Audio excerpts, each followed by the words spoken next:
It's time for Type 40 Live, the Doctor Who live stream magazine show for your weekend across your view screen too on Rumble, X, YouTube, and on Facebook, bringing another generous delivery of all things Doctor Who from the way back then, whichever stop and whatever decade that you jumped on for, to the right here and the right now. And it's all in front of a live chat full of fellow friends, fans, and companions just like you. Yes, you. And when did Doctor Who fans ever need any prompting to celebrate anything?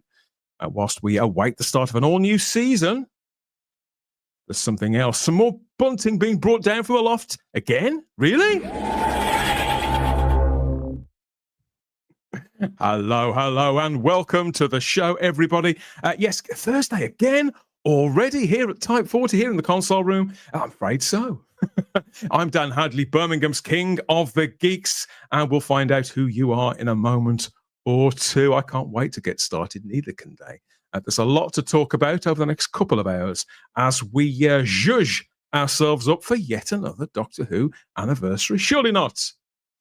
Yeah, I'm afraid so. You can barely contain your excitement, can you? If anything can, though, maybe it is this fabulous console room of the stream this time. And I thought we'd settle down in this, the gleaming, pearlized 1990 console room. Really? Yeah, look, check here. There appears to be somebody in it. They're usually empty, aren't they? But this one, wow. Yeah, I love this. So much to look at. Quite minimal in many respects, but I can't stop staring at it. It's almost hypnotic. I'm going to need somebody to distract me from its beauty, from its majesty. Who shall I bring in? Who shall I bring in first? I know. I think he's bound to know where this is from, recognize it from somewhere. Anthony Wayne, I'm talking to you. Good evening, Dan. Good evening, everybody. How you doing? I'm very, very well, thank you. So this picture here, does this jog any memories for you? Oh, do you know what, Dan? As soon as you put that up, it was kind of, if only, what if? You know, I just feel the last 3 years of Doctor Who, the classic series, we didn't see enough of inside of the TARDIS because of the nature of the prop, the walls. It was all falling apart. So what if, it had carried on into 1990 and it had looked like that? I feel as though Sylvester McCoy was slightly shortchanged, because that is, I love that. So that's because somehow what fans have called the wilderness years, isn't it? Is that kind of where that's been created to fill that gap? Pretty much. I mean, I've always resisted the term the wilderness years. Yeah. Personally, I think it sounds really goofy anyway, and that's not really what the 90s were like. It was a time of ferocious activity and creativity. So I always felt it was a little misrepresentative, but it's stuck, hasn't it? Yeah, I guess. I mean, wilderness in terms of the television product, but actually, as you say, the creativity, the New Adventures books, the Missing Adventures books. I mean, there was still a lot happening, and the TV, Paul McGann TV movie. So yeah, wilderness to an extent, but I loved it. I love the glass rotor in the middle. Yes, it was all happening. It was all happening in the 90s. It was all happening in the 90s, and so was she. I'm talking about Charlotte Shield. She happened in the 90s, I think, didn't you? Just about. Hello, everybody. Hi, Charlotte. Good to see you. Good to have you back. Yes. So, God, when did I speak to you? It was Monday, wasn't it? Yeah, we had a good old chat on Monday. God, time flies. I'm not going to lie. Considering you were like the 90s when I started, I'm looking forward to having some nostalgia, which is more linked to my era of Doctor Who tonight. Yeah, so what do you make of this then? I mean, is the Sylvester McCoy era one you're particularly fond of? And what do you make of this as a complete sort of newcomer to it? I've always liked Sylvester when they started to go a bit darker with his Doctor, because I've always, to me, he's more trickster. He's a bit more Loki-like. Sort of once you get past Loki-like, and I like him because I think he plays that brilliantly. To be fair to Sylvester, they should have done that from the beginning. And yeah, it's beautiful, but I couldn't help but think the colours made me think of my dad's old car, because he had very cream inside. of one of his Mercedes. I know that kind of upholstery that you're talking about. It was a sod to keep clean if you'd got a dog or anything like that. I think. Yeah. Oh, well, he had kids, so he had fun. Let's just put it that way. But yeah, that's what my brain went to. One of my dad's cars. But he's gorgeous. And the Doctor has dressed to match it as well in this shot from what could have been a season 27. I think that Matt Pott is quite the fan of the Sylvester McCoy era, so maybe he'll like this, or maybe it will torment him even more. Matt, yeah, I don't mind a bit of McCoy. He's a nice chap. Yeah, yeah, I remember it.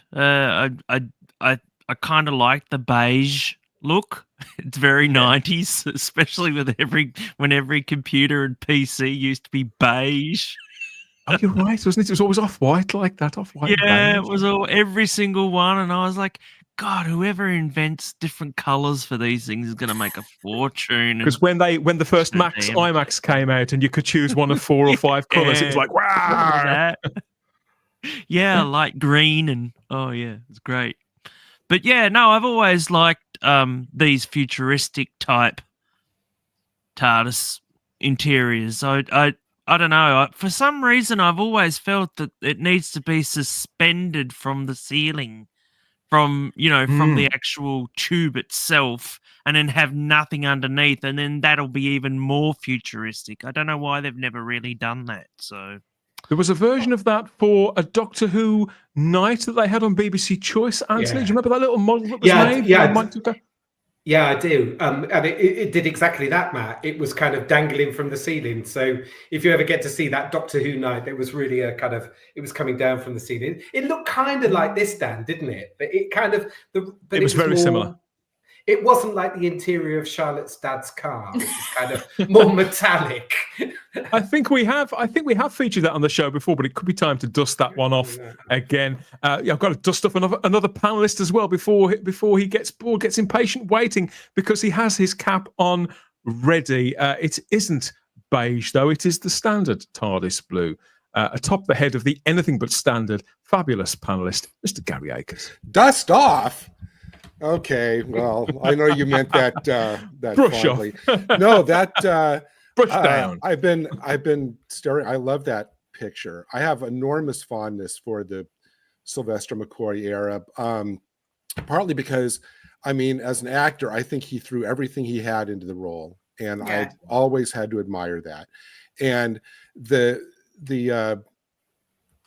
way that he did the kind of like cosmic manipulator playing 4D chess all over the place, this console kind of seems to fit that. And can I make a guess as to who I think did this picture? Oh, I should think so. Go on then. Because the look of the Doctor, I'm thinking this is Paul Joyce. It's not. No, it's not? It's not this. Actually, yeah, I've got to give due credit to this, because this was posted kind of just for us, even though it was public. It was credited, and there was a note to us over on X. This is from our friend MJ at Doctor Who and the Midjourney. Well, MJ, this is absolutely gorgeous. I would frame this and put it up on my wall. It really is. So it is like a New Adventures cover. Yes. That was the idea. Yeah, he said in this post on X last week, this was New Adventures.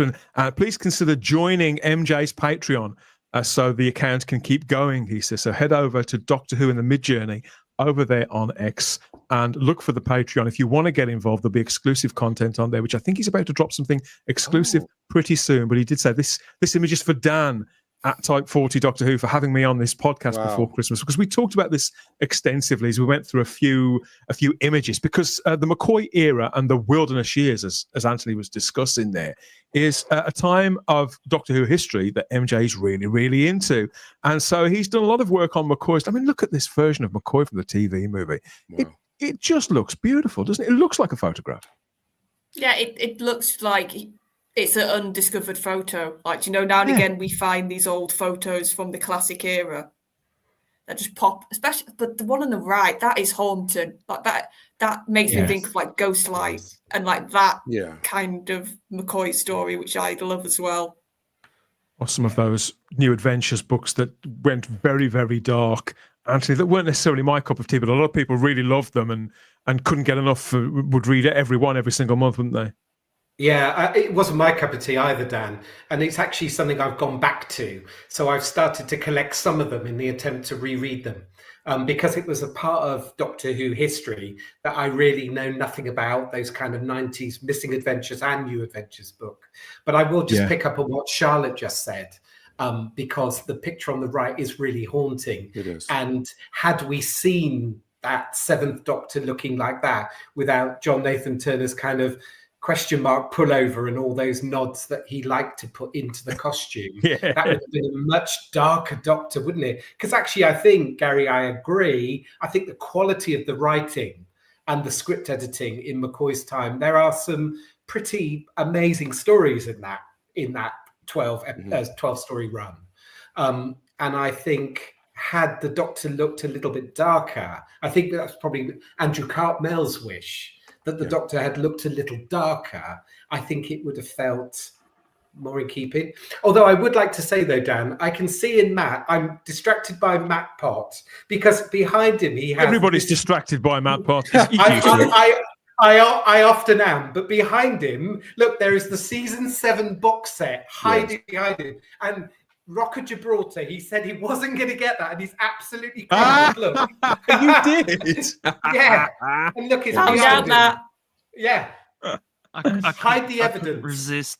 I couldn't resist. It's kind of staggering to follow up on one of the things Anthony said. It's kind of staggering to think that effectively between the New Adventures and between the time when Sylvester McCoy was the Doctor in the ongoing Doctor Who magazine comic strip, that he was effectively the Doctor for 18 years. Really, all that time. And you're quite right. I mean, that's exactly where this design for the console room originally comes from. It would be impolite of us not to credit that. I know that's what MJ would want for us to mention, that this came originally from the artist Lee Sullivan, as depicted there in Doctor Who magazine. They used this version of the console room for several years, didn't they, as the Seventh Doctor's era continued in comics as well as novels. And I always love this. I think we've mentioned it before. There's a definite Star Trek The Next Generation sort of influence in the controls of the TARDIS and the way it's sort of laid out and the angles of it too. That was Lee's original design, which MJ used. So he fed this into Mid-Journey and sketched over it to get the general shapes, and then let the Laura, I think he calls it, fill in the blanks and create this fabulous console room for the Doctor to sit in there. It really is something, isn't it, when you see it like that? It's amazing. And I find it quite amazing how they've taken the idea of the roundels then, which weren't like, for me in classic, the roundels were sort of the least sci-fi part of the TARDIS. I suppose they were. They look like they belong in an operating theatre. But I just mean the look of them. Like they didn't scream it well as the console and everything else did in the classic TARDIS. But in that, because they look like these sort of lights almost, I think that's a really clever idea that they've taken the roundels and sort of made them techie and sci-fi. I love the ceiling. The ceiling is great. I think what you said, Matt, about the lights that you see in operating theatres has to be pretty close. Especially back in the 60s and 70s. Jeez, that used to terrify me. Those big lights. You see them in episodes of Quincy or The Incredible Hulk and things like that. Yeah. I know what you mean. Yeah, so it looks like they're ready to hatch some eggs in there too. Yeah, it's funny to get nostalgic over something that never actually appeared on television. Seems a bit strange, but then again, that is often the life of a Doctor Who fan, is that things can get a bit strange. Indeed. I'm definitely going to check out MJ's Patreon account. I mean, I apologize to MJ for kind of like misguessing who I thought this was, but this is I'm dumbstruck by this art. It's just one of dozens of images that just blow your mind. I would agree, Gary. And actually, looking down on the previous picture you've just shown, the doorway inside the TARDIS is very inviting, isn't it? I want to go through that door, and I want to go and investigate what else is through there. Go back to the swimming pool and all of that. Maybe if you join MJ's Patreon and bung him a few quid, he may. We may find out eventually. So that's Doctor Who and the Mid Journey. Another plug there for MJ. Go and follow his work over on X and tell him that Type 40 Live sent you. Thrilling adventures there in the wilderness years, but it's back to the here and now, and the lippy logo here. The first time we haven't seen this all week. There it is. A familiar sight now here on the stream, as we're just 3 and a bit weeks away from the start of the next season of Doctor Who. Matt's shaking his head. I'm sorry, mate. Yeah, it is only 3. We could try and bend the laws of time and sort of double it a little. Could have Parkinson's. God. So we are closing in on season 2 of all new Doctor Who, and but when all the publicity started, and it started very gradually this time. They accidentally leaked something out a little while ago, but it has been since confirmed. And I wanted to ask you about this, Charlotte, because the name was leaked early, but it's now out there that theatre, television, and film actor Freddie Fox will appear in Doctor Who season 2. Now they said Freddie Fox will be in Doctor Who. This was all over X. And Luke Walters, he mentioned it on the Monday show a couple of weeks ago. And I thought, who the hell's Freddie Fox? Because it sounds like a character in the Night Garden or one of these kids' shows. But no, apparently this is a genuine grown adult called Freddie Fox. So he's quite a noted actor for somebody of his age too. And it says here in the confirmation that Fox will play an unnamed villain from another world in an episode from the new series of Doctor Who. And he sort of resembles a sort of horny alien kind of metal head, a bit like that bloke from Greatest Show in the Galaxy who rides the enormous scooter thing, the bike, the 3-wheel bike. Remember him? To me, and this is because I know I like to watch my D&D stuff. That looks like tiefling, and basically they're devils. They're like humans mixed with devils. Is the best way I can describe the look. So the horns. That's what I'm thinking. That's what my gut back. But yeah, he doesn't look that. He looks boring. I'm just being honest. It's I mean, I was going to say, Dan. I was going to say the guy behind him looks much more interesting. That kind of android robot thing. Yeah, but he looks like he's stood in a urinal. I think the problem is it's the costume. Like, if he's meant to be then not human is the vibe then from that description, and with the horns, it makes me think, why put him in everyday clothes that somebody down the street would wear? An unnamed villain from another world is all that the blurb is letting on at present, I'm afraid. Anthony, I mean, you may have seen him in other things. Russell T. Davies said, it's been 10 years since I worked with Freddie on Cucumber, and this is a great way to celebrate that anniversary. He's a spectacular actor, and he comes to Doctor Who with fury, venom, cunning, and a beautiful set of horns. Doctor beware. So they are his horns. It's not headgear. It's not a hat of any kind. They are his horns, allegedly. I take the point of Greatest Show in the Galaxy. Nord, the Vandal of the Road. It kind of looks like that. And like Charlotte said, the costume is not very inspiring. But, Russell T. Davies likes to do that, doesn't he? In his dramas, he likes to find actors that he's worked with before, and they pop back up in other shows. So I haven't seen Freddie Fox in anything else since, what was it, cucumber or banana or whatever it was? Some fruit or vegetable. Both. In Manchester, a fruit and vegetable in Manchester. Yeah, he was in Turnip on Channel 4, a four-part drama. No, but you may have seen that's Charlotte. Long and can be inserted, pretty much.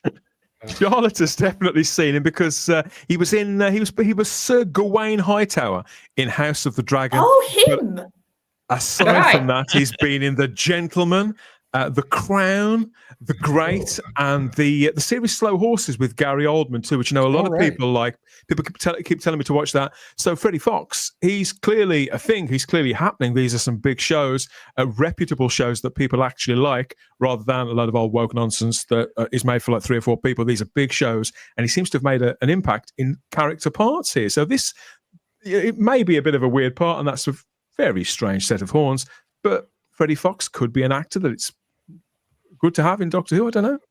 Well, the problem is now I know who he was in House of Fox, and he left House of Dragon, and he left no impression. That character, he basically played like just a lordling who was a bit naff and a bit wet and a bit like typical sort of fantasy fare of wet behind the ears, posh boy. I see. Dan, could you show that the original picture again of him with the horns? I was just going to say that one of the ways that these days that I judge for myself how effective the new characters are to me is, would I buy a character options figure of this character? No. And so it's like, well, probably not. But kid with the horns. Yes. I'm just sorry. Like I said, I love my fantasy, and I've seen plenty of horned creatures, and that's the most pathetic looking horns I've ever seen. He's a bit like Hellboy's little brother, isn't he? Yeah. Oh, there you go. Yes. Well, yeah. Like yes. Yes, Dan, you're right. Cousin twice removed. You could be right, but that is Freddie Fox. Yeah, so he is in Doctor Who playing a villain in an unnamed villain in an episode of the next series of Doctor Who, and he's one of the Fox family, the prestigious acting dynasty, including James Fox, Edward Fox, Lawrence Fox, and Amelia Fox. There's loads of Foxes basically, and Freddie is one of the latest entries into that dynasty. So I'm looking forward to seeing this actors that have got a bit of momentum behind them at the right time in their career. It's never a bad thing to have them in Doctor Who before other things. I mean, he's clearly been in a lot of things, but I'd never heard of the guy before, and that, so to me, he's an unknown, a complete unknown. Season 2 of Doctor Who launches with episode 1 on Saturday, the 12th of April at 8 a.m. on BBC iPlayer. Later that day on BBC One in the UK. I know you're counting the weeks, just like Matt Pott. Those outside of the UK can watch Doctor Who on Disney Plus. We're available simultaneously too, and there'll be lots of coverage here on both Type 40 and Type 40 Live as the weeks close in. You can listen to him. You can hear the excitement in his little voice. It's marvelous. So whilst Matt is recovering his composure, we're going to head over to the live chat and see what everybody else has got to say about all of this so far, and a few hellos. Now, all the time space is falling apart. And the only way to fix that and to help is to watch Type 40. Now, excuse me, I'm off to save Whoniverse.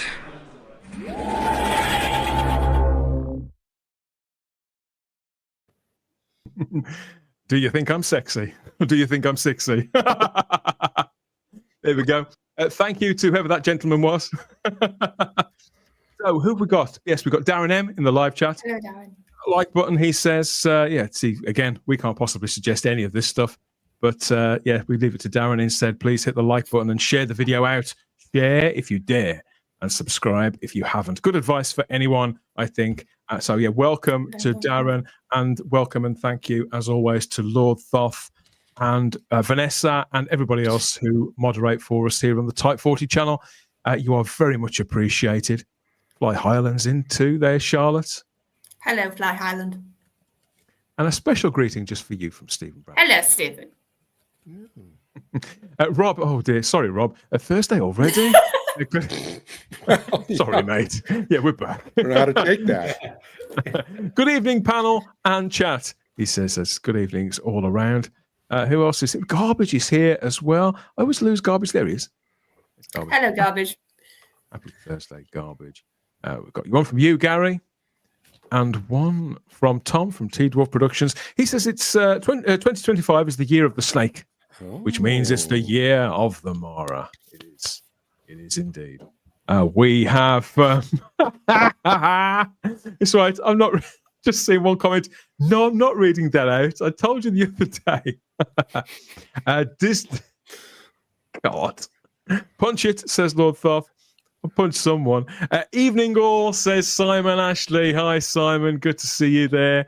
And we've got Matthew Butterfield as well in the live chat. Dan's on the dot tonight. What? I have no idea. Is that a good thing or a bad thing? I think that means you started straight up at 8, I think. 8. Got it. Nice console design, says Jack Thursby. So, yeah, we were looking at the Wilderness Years console there from Doctor Who and the Mid-Journey. Absolutely fantastic stuff.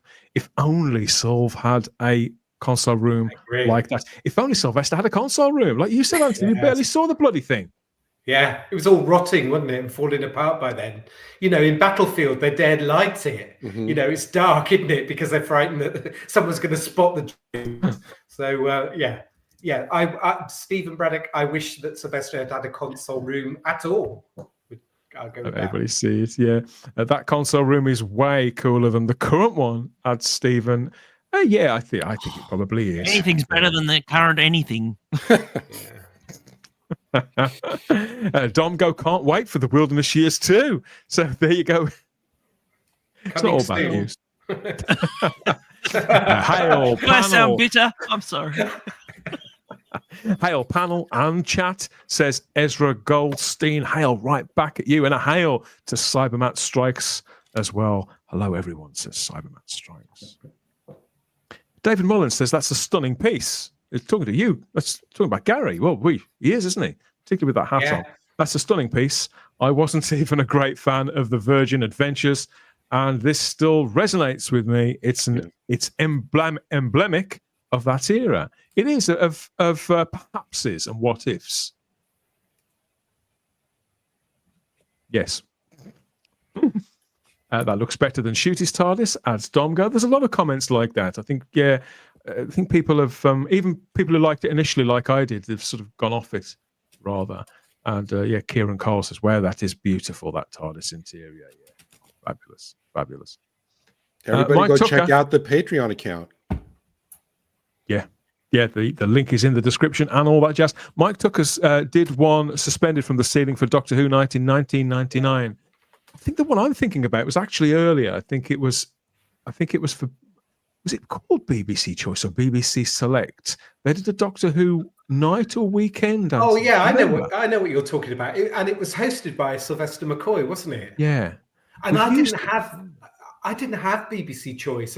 I don't think many people did they? No but I've one seen did. It on a VHS that somebody copied, the links in between. So yeah, I think you're right, Dan. I think there was some programming, and I think Sylvester McCoy did the narration between the episodes, but what it was and who it was, no idea. Was that one where Mark Gatiss was dressed up as like the Victorian Doctor? Was that? I think that's Doctor Who. Gary, I think that's Doctor Who Night. I think that's the 1999 one. Yeah, this one. I think so. This was around 1990, 1991. And it was a service. It was a subscription service that the BBC had, where you had to have a decoder box on top of your television, and it was mainly educational content that they used to show through the night that had to be decoded with the same sort of setup that a Skybox would have. It was it was quite clever in many respects, but it effectively meant you're gonna have like 2 extra boxes on top of your television, and the sounds like the subscription BBC. Yeah. It sort of makes sense, but doesn't really. There's a brilliant video from our friend and sometime Type 40 Life panelist Adam Martin. If you go over to AMTV, he does all of that stuff over there. A brilliant couple of videos on all that era in British television generally, and those obscure services is over on AMTV. If you go and check that out after this show, of course. That looks crap, says Domgo. I think what does? I think he's talking about our horned friend. Yeah. Freddie, okay. Freddie I thought he was Fox. talking about me. It's been a long day. Domgo. The Lippy logo reminds David Milling of strawberry mini milks. I remember mini milks. Definitely remember having those. They were very very slim ice lollies that you'd pick up. They're about 15p. I think they still make them. I think you can still get them in packs of like 8 or something from Iceland. I don't know. Richard Brooks is in the live chat too. So is Nicholas Horton. Happy to have you all here for more. He is. Daleks are forever. Says wise words that was. Chris, that chap looks more I'm like a glad you squirrel. skipped that past, I tell you. Yes, Oh, it looks I can't more like a wait. squirrel. I just can't wait for it. I really can't. Laughter is the Never best have I medicine. wanted mate. to watch a show. Seriously. Lots of fans of MJ's work. A few less for our horny friend here. He's either a devil or the Norway entrant for the Eurovision. So it's Dongo, you could Here's be the right. thing: if it was Norway, that wouldn't be hardcore enough. If it was the Norway entrant, I bet you he's got a tail. oh, don't. Talking about hardcore, Bill Barclay's joined us in the live chat there watching on YouTube. Good to have you back, Bill. And so has Neville as well. I see the horns now. It's just they're not very good. Nobody is impressed. Nobody's having the horns. Nobody's got the horn. Freddie Fox. I was going to say, Dan, you know what's going to happen, don't you? This is going to be some reincarnated version of Azal from the Demons. And he's been hiding on top of the TARDIS since the Demons. So somebody else that's been clinging on to the side of the TARDIS. You know, I reckon I know why he Series became 8. a villain. I know why he became a villain. He couldn't wear a hat. That's the villain origin story, is it?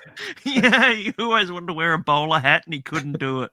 Couldn't get a beanie to fit. Yeah, you could be right. Any Problem horns? being Hello, is Lee. join us in the live chat there. Good to have you back, Lee, as always. This isn't beer, by the way.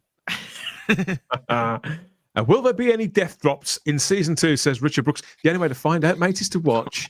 Even if we knew, we wouldn't tell you. We wouldn't spoil any surprises now, would we?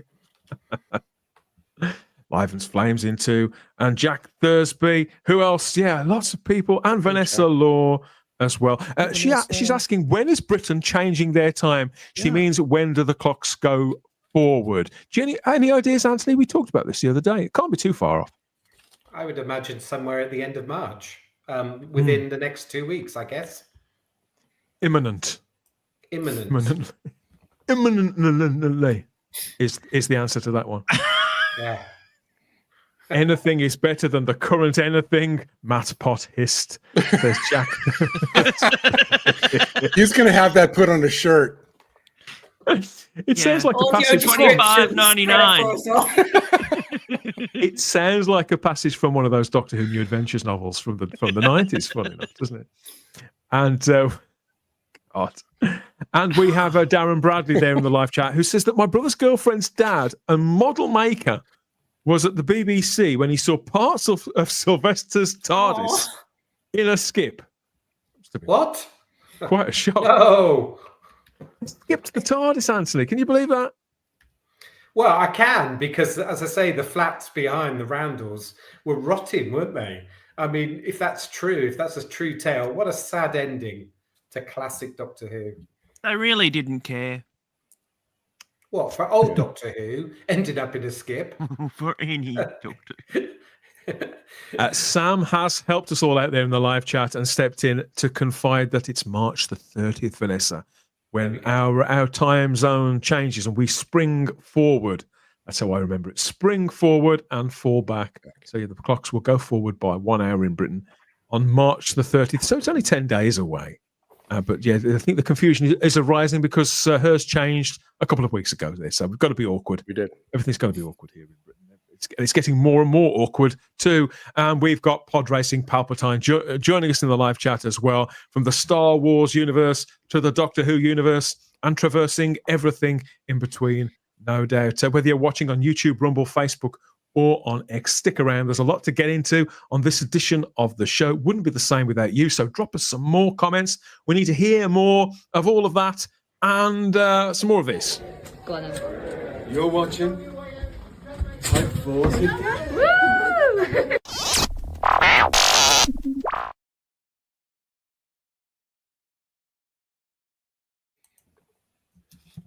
From one doctor to another. Don't look so startled. Yes, so David Tennant David Tennant, the twice anointed Doctor Who, the 10th and the 14th Doctor. This year, his popularity is sort of a little bit on the slide compared to where it once was. He does seem to be everywhere whilst being sort of nowhere at the same time. There's always some series that he seems to be doing it at some point or another. He's got into the habit of speaking about things politically lately too, which hasn't gone down the best, has it? But just lately, in the last couple of weeks, there came the surprise announcement that his podcast was on the way back. This was an enormous surprise to a lot of people, even in the Doctor Who community, who had no idea that he got a podcast. He hadn't made episodes of this in about 5 years. So I think it was a bit of a lockdown project.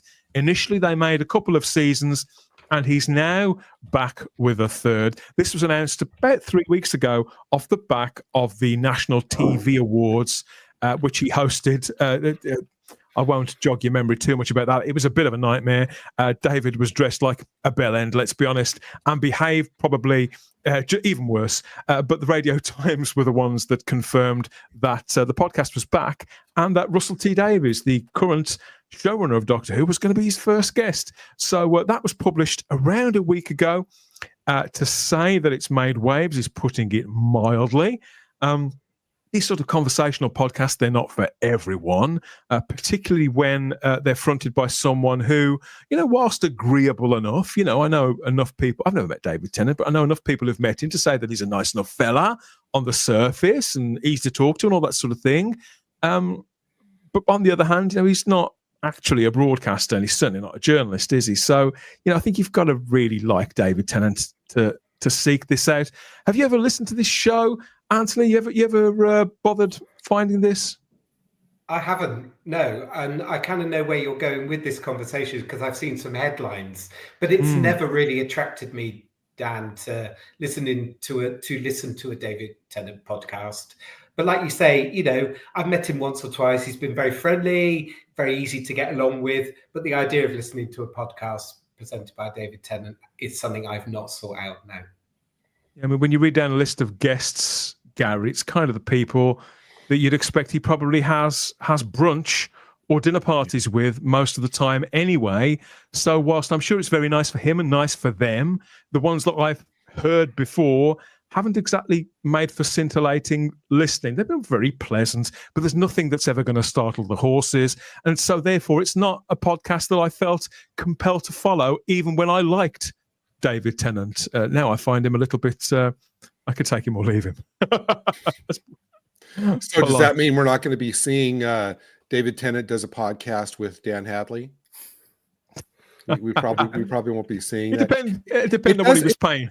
It does seem like you're right. It does sound like, he has his mates on, It doesn't really stretch anybody. It's more just kind of sitting on the couch type conversation. That's what it like this. There you go. Yeah, I mean, it could be worse. I mean, he could be singing again, couldn't he? So it could be a lot worse. But on the first show, he does sit and have quite a frank conversation with his old mate, the man who kind of made him a star, really, Russell T Davies. They talk for around an hour and a quarter, very, very candidly.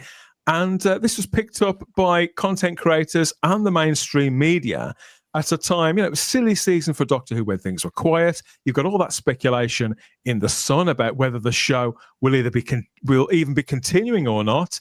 And so in some ways you think, well, it was the ideal time for Tennant to drop that podcast.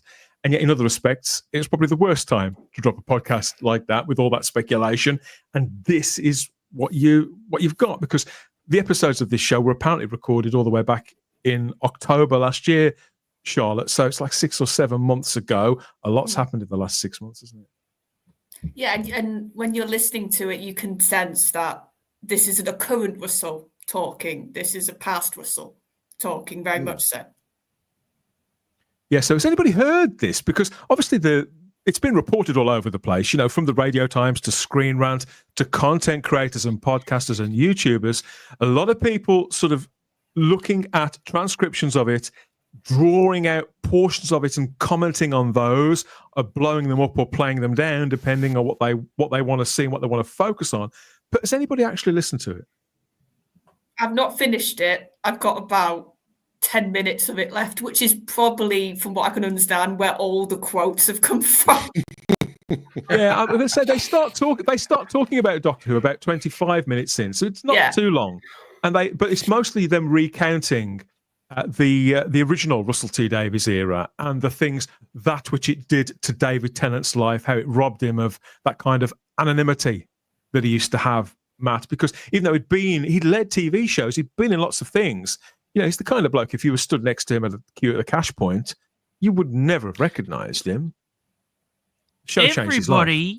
Everybody is doing podcasts now. Is there something I'm missing? Are we supposed to be making money now or something and no one said anything? Because, for God's sake, every dog and his man's doing it. And it's just, you know, it's like, oh, my God, there's a podcast about washing up. I don't know. Really? The irony is the only person who hasn't got one now is the bloke who started it, Ricky Gervais. Everybody else has got a podcast. Okay. And Dan, anyway, sorry, Matt. No, you go. No, I was going to say, Dan, when you said, and it's made David Tennant, you know, more in the public eye, was he saying in that podcast that was a problem? Not necessarily. I think I get the impression. I've got the impression, and from what I hear from people within the industry, I think that David Tennant, despite the fact that I'm sure he is a nice enough fella, as I understand it, David Tennant was pretty hungry for that in the first place, and I don't think he's never really complained about that. I think there's bigger egos than Tennant's, but he was. I believe that he was hungry for that kind of fame in the first place. Okay, Yeah, because Russell talks about like his journey, and from the vibe I was getting is he's very happy with the acclaim he's got now, and he's almost in bits. I don't know what you found, Dan. He refers to himself as a genius, and the way he talks about his writing at times, I'm like, God, you think you're God's gift? And like we were saying this, pretentious now, isn't he? We were saying this in like. I don't know about pretentious, but I think Charlotte's right to sort of circle that unbelievable amount of confidence and pride in his accomplishment, which I don't want somebody not to have. I think people should be proud of their accomplishments, but it's very un-British. Well, yeah, I get what you mean. They should have, but then it's when you're doing it in a way that Russell comes across at times like he thinks he's better than. Because at one point, Tennant asks him about his time at school, and he says, "You know, I didn't particularly have a good time at school." He says, "Well, what sort of student were you?" And he says, "Well, I was a genius. I was really, really clever." Yeah, I coasted. And to be fair to him, he probably was. I can imagine that, but to hear somebody vocalise that, it's still a little bit strange. I mean, it never plays very well in Britain, Gary. How about in the States? Well, the one. I really am going to have to listen to how it plays here. Well, I mean, I am going to have to listen to this because it just seems to me that whatever kind of overstimulated self-esteem that RTD had before, having that kind of instant sight unseen adulation on the announcement of his return, where everybody was like kneeling down and, you know, giving the hosannas for the return of RTD. Guilty as charged, mate. That probably did nothing to stem his own level of self-esteem. You could be right. We have sort of encouraged this. Russell T Davies is doing a new pose. Oh no, it's the same Wallace teeth smile again. No. Yeah, he needs to see a dentist. I can see a few cavities in there. Russell T Davies talks very differently about Doctor Who these days than about a year ago. I think he cuts a different figure now. I think when we've spoken about this a little, when he has been back on things like The One Show, I think he does cut a different figure. I think you can tell he's less confident in what he's doing. I think the fact the series wasn't a huge success with the viewing public or with critics was also a shock to his system. He's had failures before, but not anything as high profile or as important as this. It's not just important to us. It's desperately important to Bad Wolf Studios in particular, and important internationally as well. So I think you're right. It has shaken him, But of course, this was October, and whilst they'd had the ratings back at that point, it was different. It was different. I mean, this was before, for example, Charlotte. This interview was conducted before Ncuti Gatwa went on the Graham Norton show and spoke about the filming of the next series, which was, and then they hastily sort of edited that bit out to broadcast it the next day. So this was before that, and it was also before the alleged breakdown in communications between Disney Plus and BBC Studios and Bad Wolf. So whilst they've had the ratings, things hadn't got as bad as they're alleged to have got in the time in between.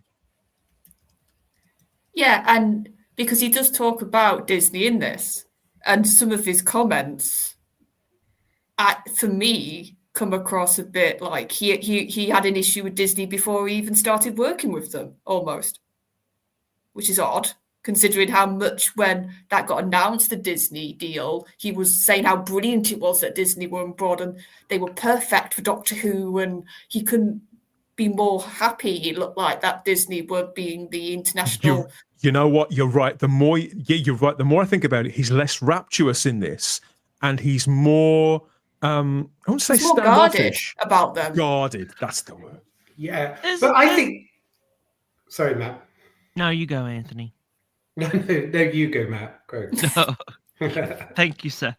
I think there's a bit of a contradiction with Russell as well, in that, you know, with him saying that, you know, he's a protector and everything as well with Disney now, and that's the reason why he went back to protect it.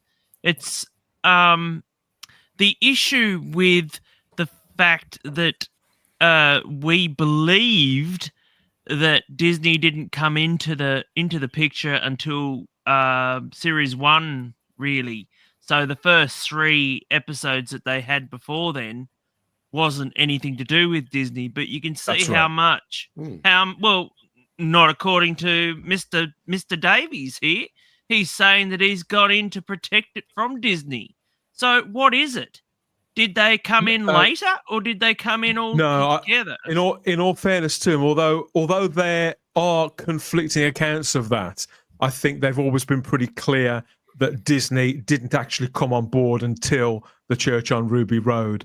They weren't involved financially in the 3 60th anniversary specials at all. They were always must have been into negotiations by then. They were, yeah, because people from Disney were on location when they were in London recording Star Beast, I think it was. Right. Yes. Okay. What was exactly the nature of in his mind? What exactly was the nature of the threat that he felt he needed to step in and protect the show from? Well, he describes an army of executives from Disney, a whole boardroom full of, I can't remember the exact words he used, but effectively of sharks, and a situation whereby, unless the series had somebody to really fight for it creatively, whereby that boardroom would sort of break it down to a really low denominator, rob it of its identity, and sort of spit it up and chew it out.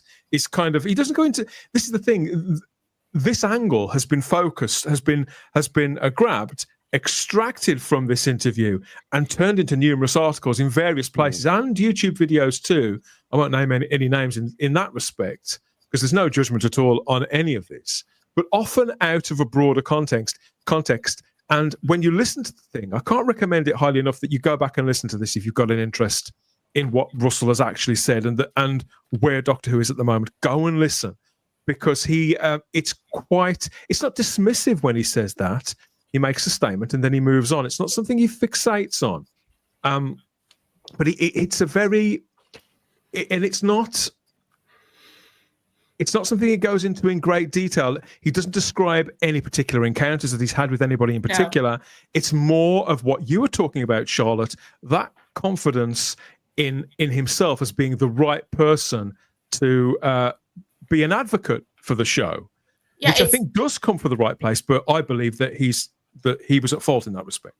Yeah, because it's like, because he talked about Doctor Who in general before that, both him and Tennant, and they both say how much it means to them and how much they love the show. And it's almost like it has a vibe to me. Like you say, he doesn't go into loads of detail because the whole nature of this is very casual. Like listening to this is clearly two old mates having a chat. It's not an interview. It's not sort of a journalist, like you said. It's very casual. So he just sort of flips very from one thing to the other, doesn't linger on anything really. But the vibe you get... the reporting of it, Charlotte, because you've probably seen articles as well and headlines, the reporting of this has tended to be quite overwrought. And yet when you actually listen to it, the tones of their voices, the things that they talk about, and the way the conversation rolls out, it's not like Tennant sits there with a bit of paper and says, right, and another thing, and then you said this. The conversation, in fact, you get the impression that it goes in directions that they didn't even plan on. And Tennant says at a couple of points, doesn't he? Well, I didn't plan on mentioning this until later, but seeing as you've brought it up, and so it is quite formless in many respects. Yeah, but I think he comes across to do the Disney thing again of like this idea of he knew best. That's the vibe you get. But then I couldn't help but think afterwards listening, I was like, okay, Russell, you're protecting it from Disney. Whose choice was it to take Davros out of his chair then?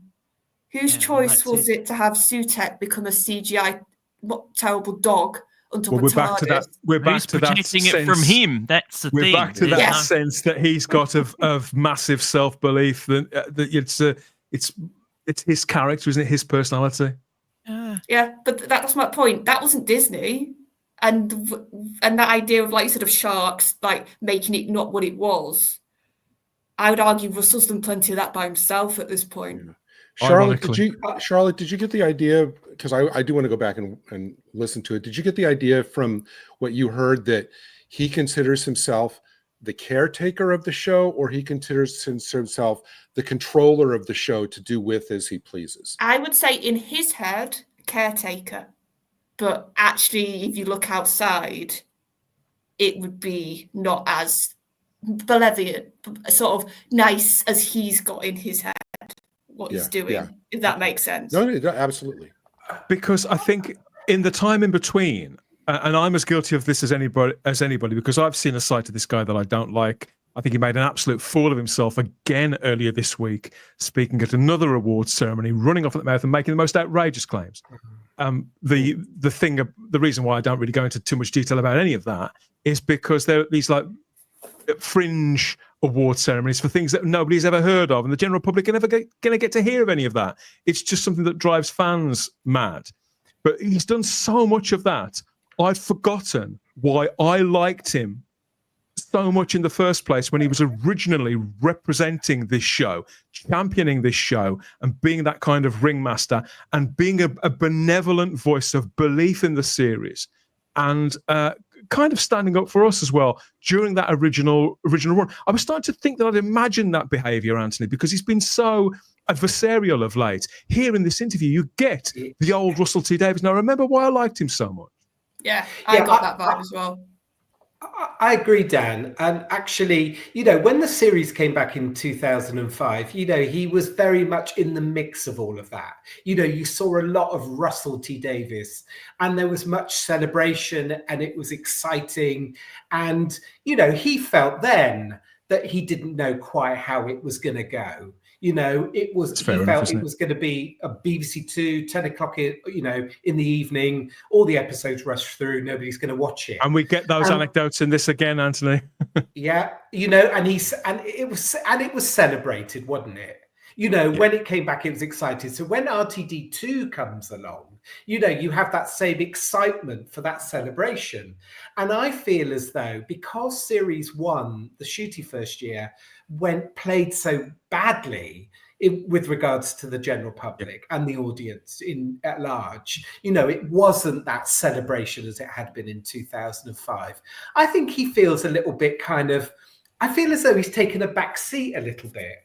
And I feel as though because Series 2 is going to be more of the same, so I see lots of people online saying, oh, it's going to be great, isn't it? They had some time to go back and write different episodes and have a different view. It was all done virtually at the same time, wasn't it? So whatever's happened, Charlotte, isn't it? Whatever's happened is happened. He can't change any of that. It's all fixed. And I think he's going into Series 2 thinking, oh, bloody hell, what have I done? I've created more of the same. They didn't like that. They've just got more of the same coming at you. Well, I really do think that.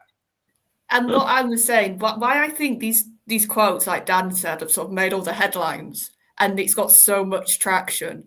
I think there's two things. Sort of one we've all talked about before, which is there's no current official news about the future of the show right now. So everybody's trying to find some quote from Russell or somebody to give a clue as to what's going to happen.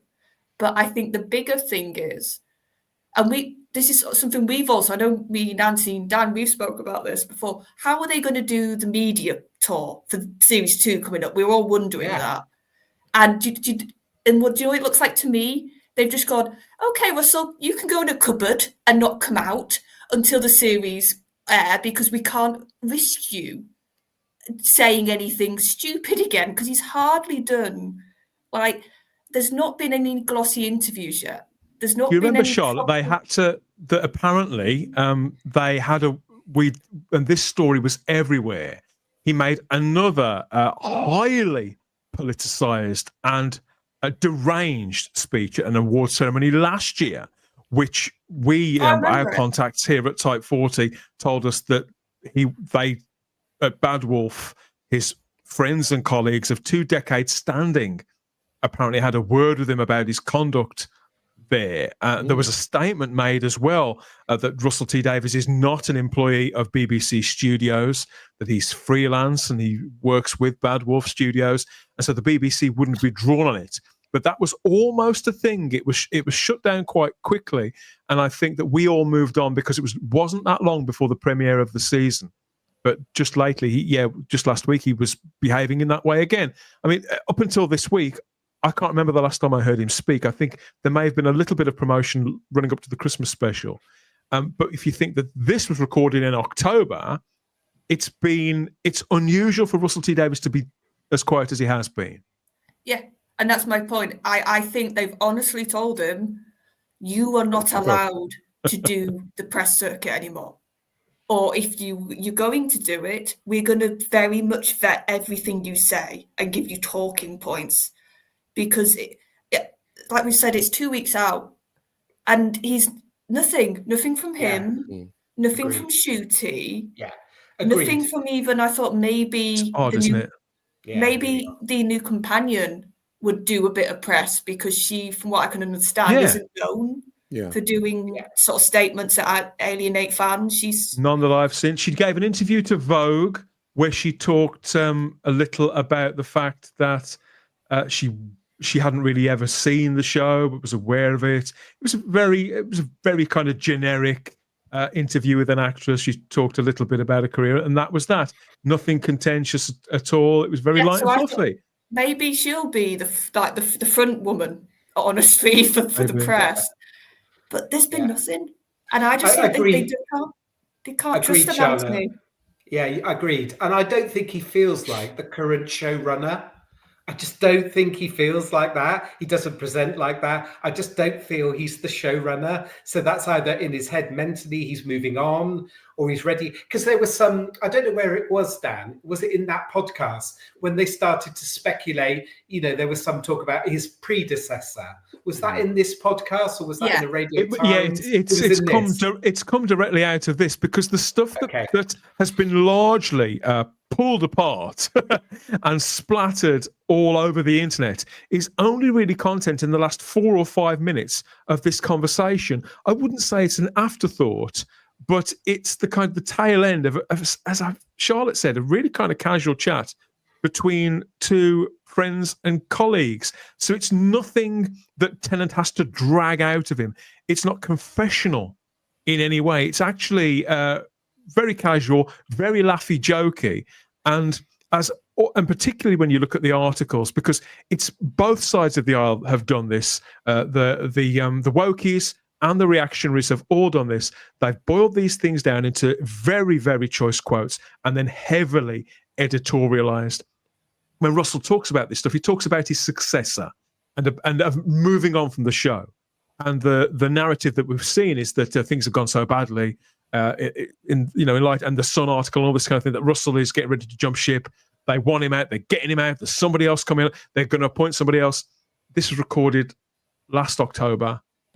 It's really, really casual. They laugh and joke about the fact that here you are. Tennant basically teases him about being back in a job, which he said he wouldn't do again.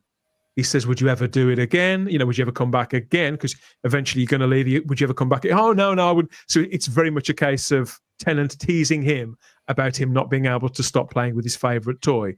And Russell kind of being sure that's his favourite toy? Russell, being the storyteller that he is, kind of goes with that, with an amusing kind of anecdote where he does what Stephen Moffat does and has a little bit of a laugh at his own expense. And says, "Oh, just imagine if I died at the desk, darling," and all that kind of thing. And it's a little, to be honest, it's a little bit nauseating. You either find that kind of stuff amusing or you don't. But the fact that it's been extrapolated into this sort of big thing about they're immediately looking for a successor, this is any kind of crisis, it's simply not what this interview is about. I really can't recommend that people listen to this for themselves enough. I can't stress that enough. If you're inclined to listen to these kind of conversations, because again, being devil's advocate, it's been misrepresented by practically everybody who's reported on it. Well, I would read a transcript, but I could not listen to either of them. I just couldn't. I couldn't bear it. It is a bit much, and at times Georgia Tennant turns up as well. My God, oh boy, she's infuriating, that girl.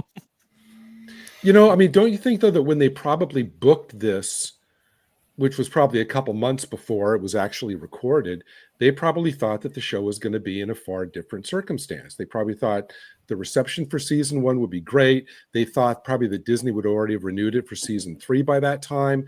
And so now when they actually come to recording the show, things are not anywhere close to being what Russell thought it was going to be. Could be. I mean, it's talk of successors, because again, in this here as well, he also talks about how that he's been breaking down and he's about to start writing something else. So bear in mind, this is October. So, and the drama that he describes in this that he'd been working on was about to be beat into shape, to break down properly, has only just been announced. This is Channel 4's Tiptoes. Again, it's been reported that, Russell is off Doctor Who and he's going off to write this Channel 4 show. Turns out this Channel 4 show, as I speculated here on Type 40 a few weeks ago, that show for Channel 4 has already been written. He clearly wrote this before Christmas, knowing that he was going to have downtime. So again, more stuff that's been misrepresented. There's time to just cool your boots and think about what's likely and what the people actually say. And yes, so that's been written months in advance. To some extent, the guy clearly knew what he was doing. And it's the same as regards to his successor. Here on Type 40 Live, we've always said, for literally years here, all our sources have always told us that Russell T Davies, when he returned to Doctor Who, the idea was never for him to sit in some sort of permanent kingship.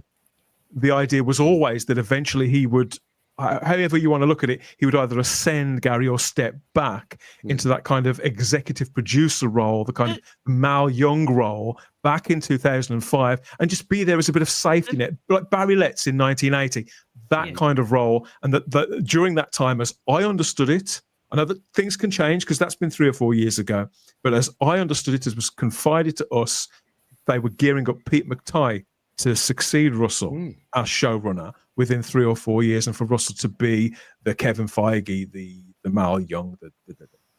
So nothing's changed in that respect. There's always been an idea for them to be a successor, and it's nothing that he can speak about in any great detail publicly because, well, why would you? Yeah, they just need to return back to custodianship, really, and that's what we've lost now. There's just seemed to be that they've all wanted to get their fingers and that into the pie and keep it there, and there needs to be someone to just yank them out and go, no, you got to wait. I think your turn. The problem is, I think Moffat wasn't as guilty of this, but I think Chibnall and Russell are very guilty of. It feels like they think they have to fix the show. They have to make it better because of their little hang-ups and their issues. And I think that's, if there's one thing that we need to avoid, like the plague, for the next showrunner, it's anybody who has that sort of mentality. The show doesn't need fixing. It doesn't need making better. It just needs to be damn good TV. That's all we need. Well said. But the problem is they're bending it to a particular group, aren't they? And this is the issue. They're not making it for everyone now. There's all types of ones that they reckon that they're aiming it for. They're aiming it for, you know, under 35s and all this. I think that's a load of bull myself. When you listen to this, though, it's quite aware that Russell still thinks that of himself as that benevolent figure who is making this show for everyone. Certainly in October, he genuinely thinks that. You can tell by the sound of his voice. Yeah. Well, not everyone's gay, Russell. Just saying. Dan, I was going to say it's a kind of a point that Gary made around Freddie Fox and about character options. And I keep saying this, I've said this on a number of shows. I feel as though the lack of character option toys that meets a mass market, just like it did in 2005, is non-existent here. You know, it's collector's market for the 5-inch toys. There are no protagonist 5-inch toys. It's just the Doctor. You know, it's just Millie. It's just those two at really expensive prices. And, you know, if there was a Freddie Fox 5-inch toy, you'd know, as Gary, you were saying, that this was exciting for children. And I just feel that if anybody was disappointed with the ratings for Series 1, I think they're going to be in for a shock to a certain extent for Series 2, because I can only see those numbers, you know, not massively, but I do think there will be a dip. I couldn't agree more. Doctor Who will return, of course, in 3 weeks' time. Whether the publicity bandwagon will will increase between now and then, I'm not entirely sure that it will. Who knows how it's going to go this time? But you can check that. I can't recommend this enough. You listen to this for yourself. If you're genuinely interested in what was actually said, rather than reading it or hearing it second or third hand, I do think that the best approach is always to go back to source personally. And you can find the David Tennant does a podcast with Russell T Davies over on most podcatchers. There, it lasts about an hour and a quarter, and you can, if the idea of listening to those two having a smug off for all that time doesn't appeal, you can do what Charlotte did very wisely and break it down into some chunks, and drop us a comment and let us know what you think of it all as well. Because, in all fairness, it's a candid interview. It's a very generous interview. It's very moving in places. I say, it reminded me why I liked the bloke in the first place. There's a lot of talk of love and of loss and all manner of human interest sort of angles in there that have humanized the man a little more for me. And whilst it doesn't excuse what's been done to the show over the last 18 months and his current editorial position, I think there is something in there that is enlightening and could be worth hearing. But yeah, it's absolutely better than reading editorial positions and things read in or chopped out, in my view. Talking about chopping out, it's that time again, everybody. Yeah, it's time to nip off for a couple of minutes to the little boys' or little girls' room, or you can sit and enjoy the Type 40 live ad break, where golden faces and golden voices from Doctor Who's long and distinguished past get together to try and sell you and us bits of old tat back then in the TV past. Who knows what will be laid before your eyes this time? Well, I know, but we'll see you back here in a couple of minutes.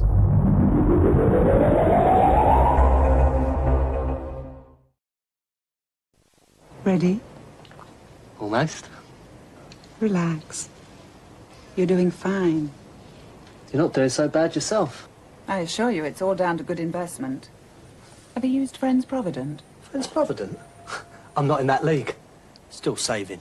They could help you do that too. Look, you should see a specialist. Oh?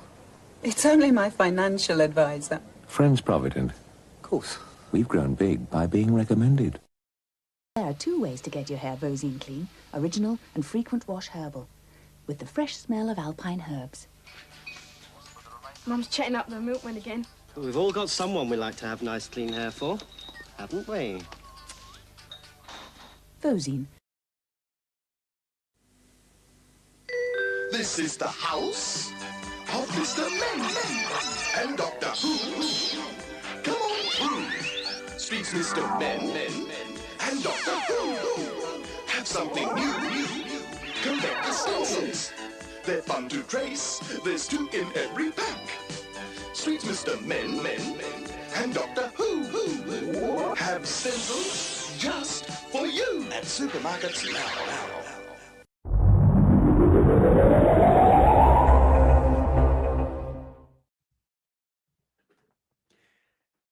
Hey, welcome back to your Type 40 Live, The Big Who, covering the future, the present and the past of all things Doctor Who, all bases covered, if not necessarily in that order, or any order. Any order, really. That was the Type 40 Live Doctor Who ad break. Yes, have a break. Have a you-know-what. And you come back and play with us as ever. I'm here with the panel. Are the panel back? See if the panel are back. So I'm here with the panel on YouTube, Rumble, Facebook, and X again. Where are they? Here they are. We've got Anthony Weiner. We've got Charlotte Shields. We've got Gary Akers. And we've got Mr. Matt Pott as well. He's here. He's here, the voice. Can I just say how stunningly gorgeous Louise Jameson was in that advertisement? I mean, frighteningly gorgeous. Seriously. Oh. Terrible. Yes, just imagine going for your checkup and Leela's there. To do what she will. Dear me. Yeah. But my favourite was actually the stencils advert there with the Mr. Men and Doctor Who thing, which is from Australia. It's not a UK advert, but I couldn't not include it. It's absolutely wonderful stuff, very playful. And a brand new one, which I hadn't seen until recently. So there are still nuggets out there if you're prepared to look. I would have loved those stencils when I was a kid, Anthony. Oh, yeah, absolutely. I don't know if you saw them, Matt, that advert, but I love that packaging, it's from Australia, isn't it? Australian packaging for those Tom Baker ice lollies and all of that. It just looks so retro. Yes. That's the weird thing. A lot of people don't realize we used to get really cool freebies and that in with our ice creams and stuff. Yeah, it's really collectible. It's really collectible. Can I find it on eBay? Can I help? I saw that. I mostly used to put fridge magnets in those, though. So if I saw that ad for the Tom Baker one, I would go, Mom, can we go to the store right now? Yeah, I've got to have those. Yeah. Gary, so we had something in the 70s here called Dalek Death Ray ice lollies. Do you remember those, Dan? They were mint chocolate and chocolate, and it was just a delight in the 70s. Well, I say I do. I mean, I never had one to the best of my knowledge, but I remember seeing them on the board. I must have been a really strange child because I've still got the packet of one, and it's all stuck together. That'd be worth watching. Yeah. I know that Simon Horton actually had some Doctor Who ice creams in his fridge for a while, but a couple of them were. He may still have some.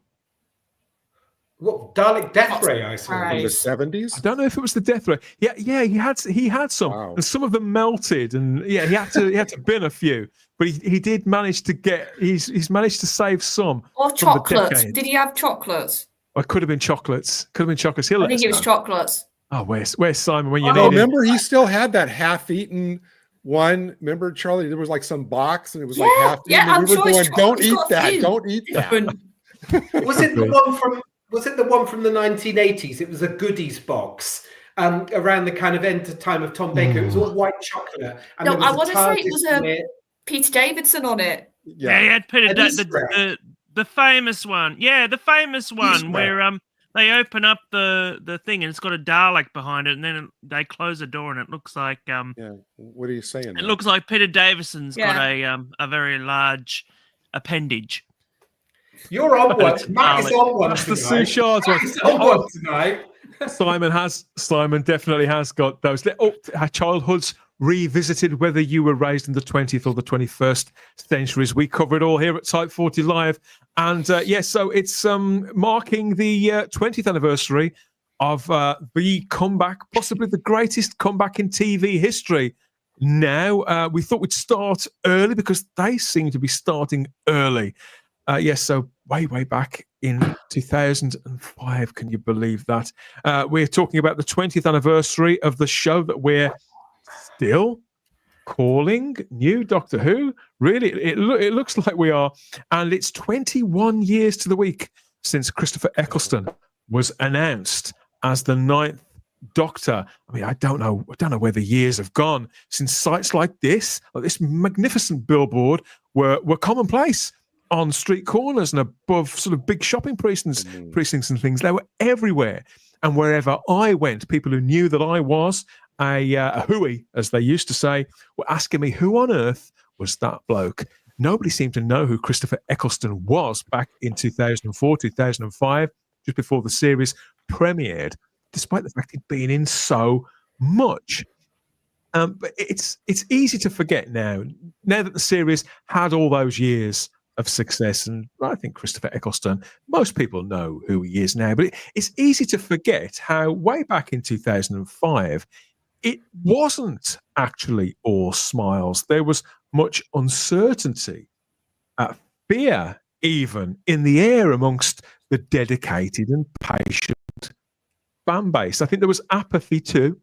There was apathy out there from the general audience who were very unsure whether the show was worthy of being brought back.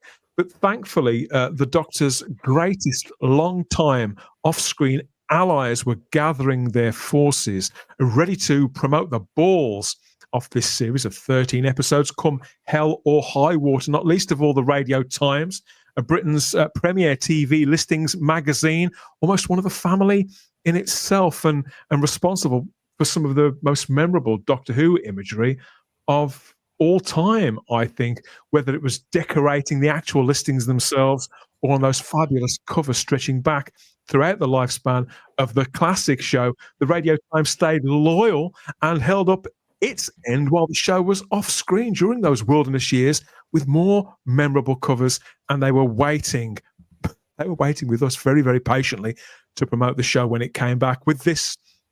Now, when you see the cover of the Radio Times back in 2005 here, Anthony, that's really quite modest.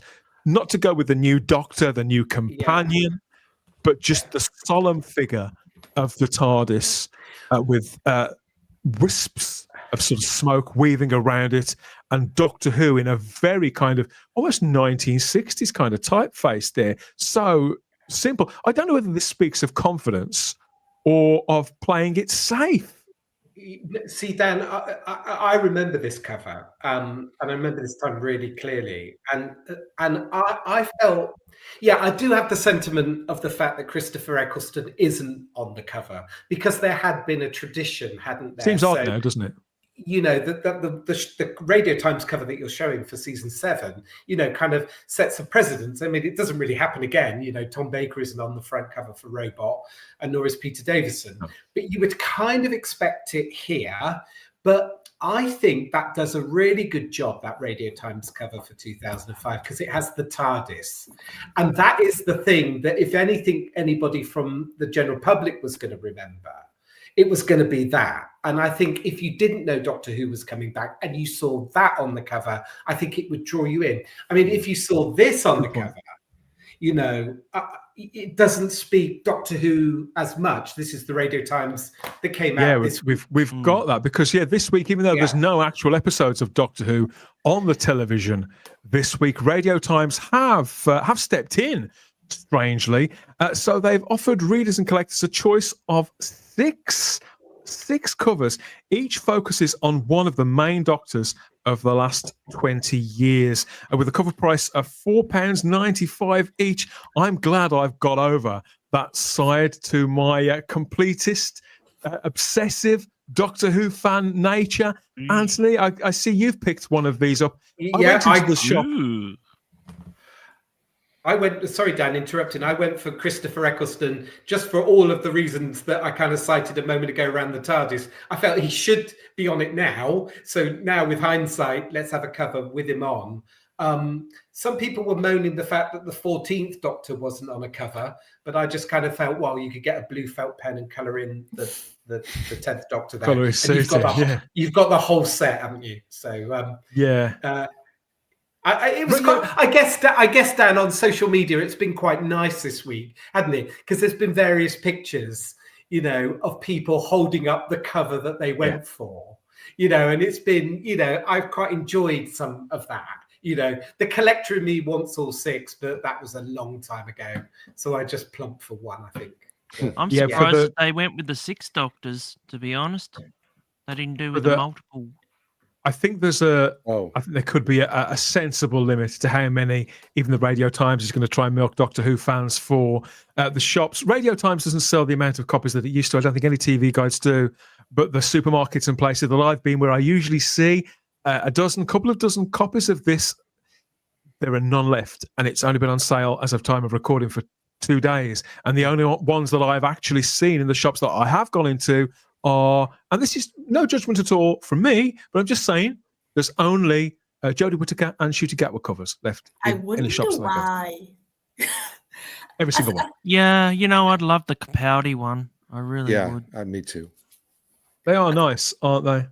The Capaldi one does. Yeah, I think it's just, I think it's so lovely that for people my age, that we've now can have this milestone for the Who that we grew up with, because because it feels like with classic there's always been, you've had your 5 Doctors, you've had your 3 Doctors, you've sort of had these big events because it ran for longer and it was the start of it, which makes sense.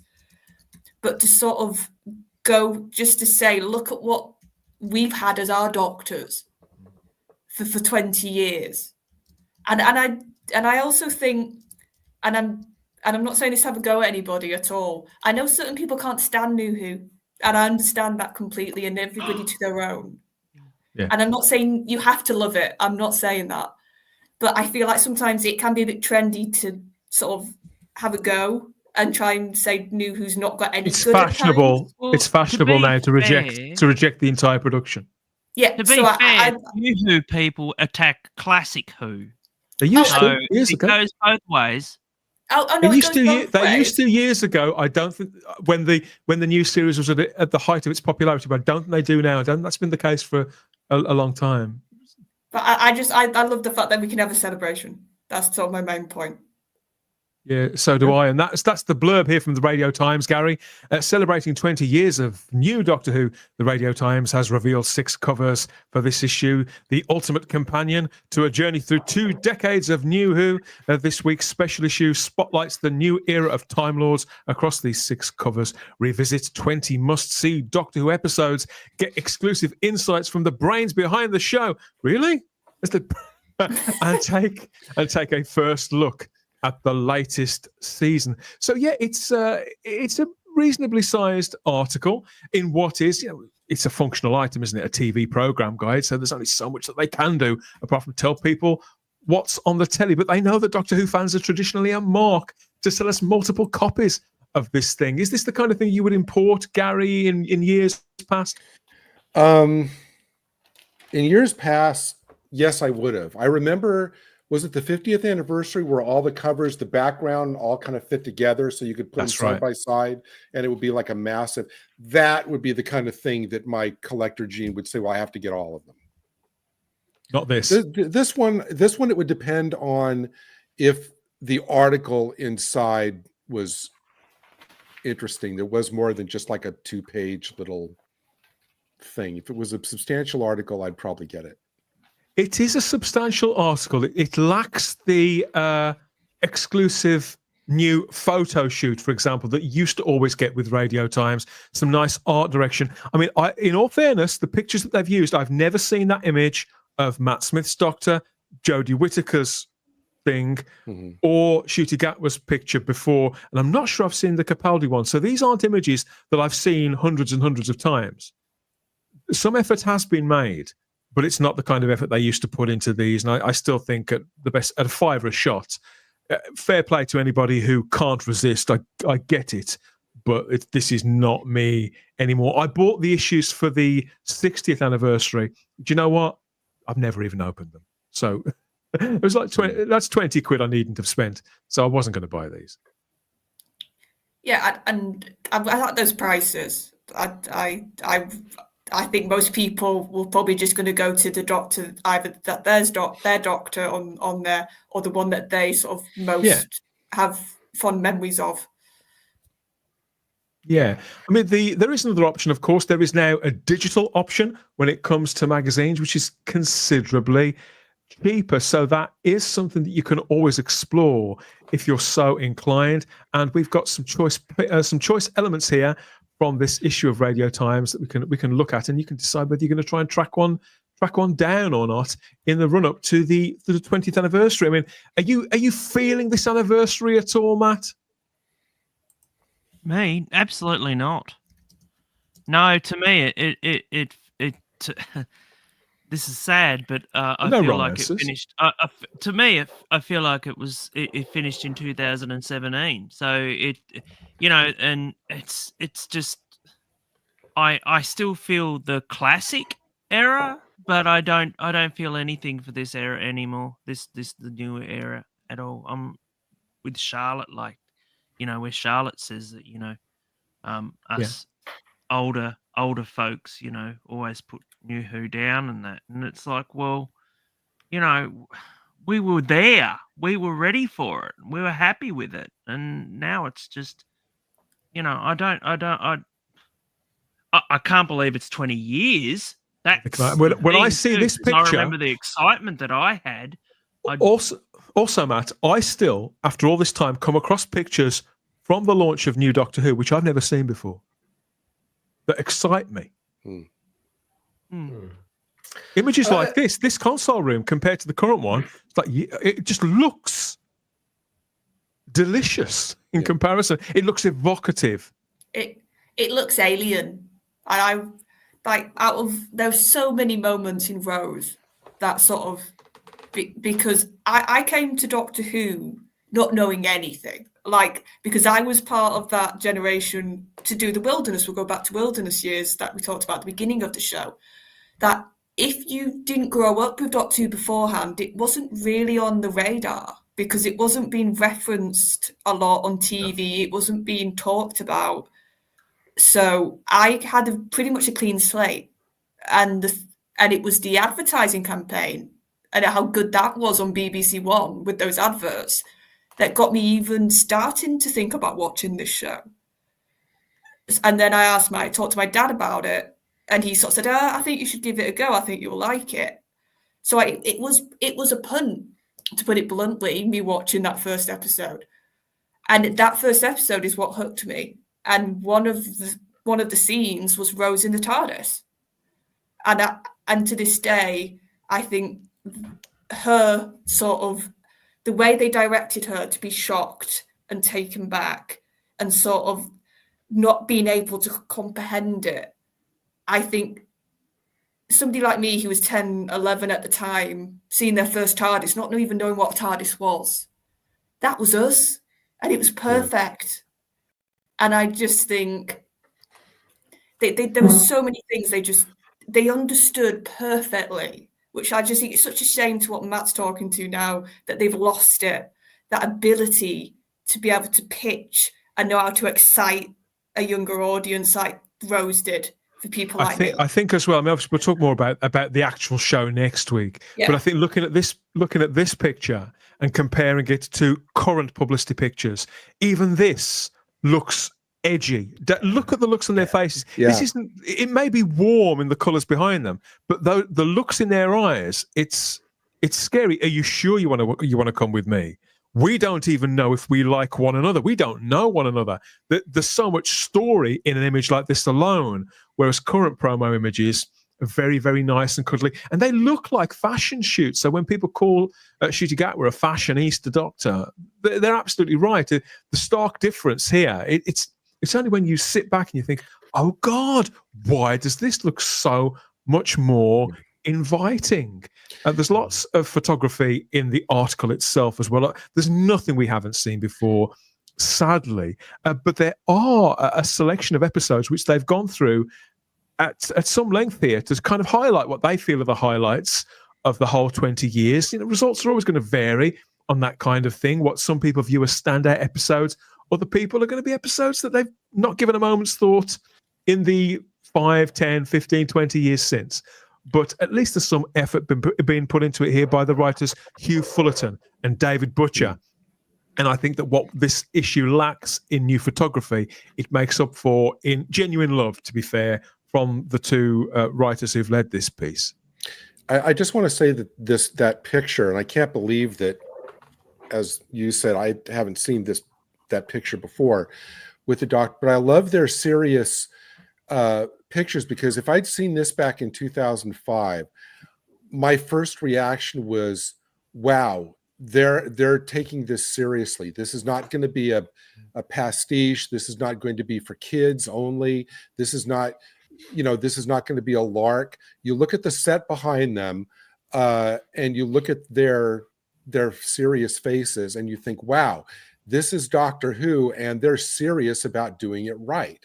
That's what I would get from that photo back in 2005. And that the billboard picture you showed, where it's like the two of them looking off with that kind of evocative, wow, they're off, they're looking toward future adventures and stuff. That works perfectly too. Each one of these is hitting, and the whole, running down the corridor with the fire behind you, all of those together add up to, like, this is something you really shouldn't miss.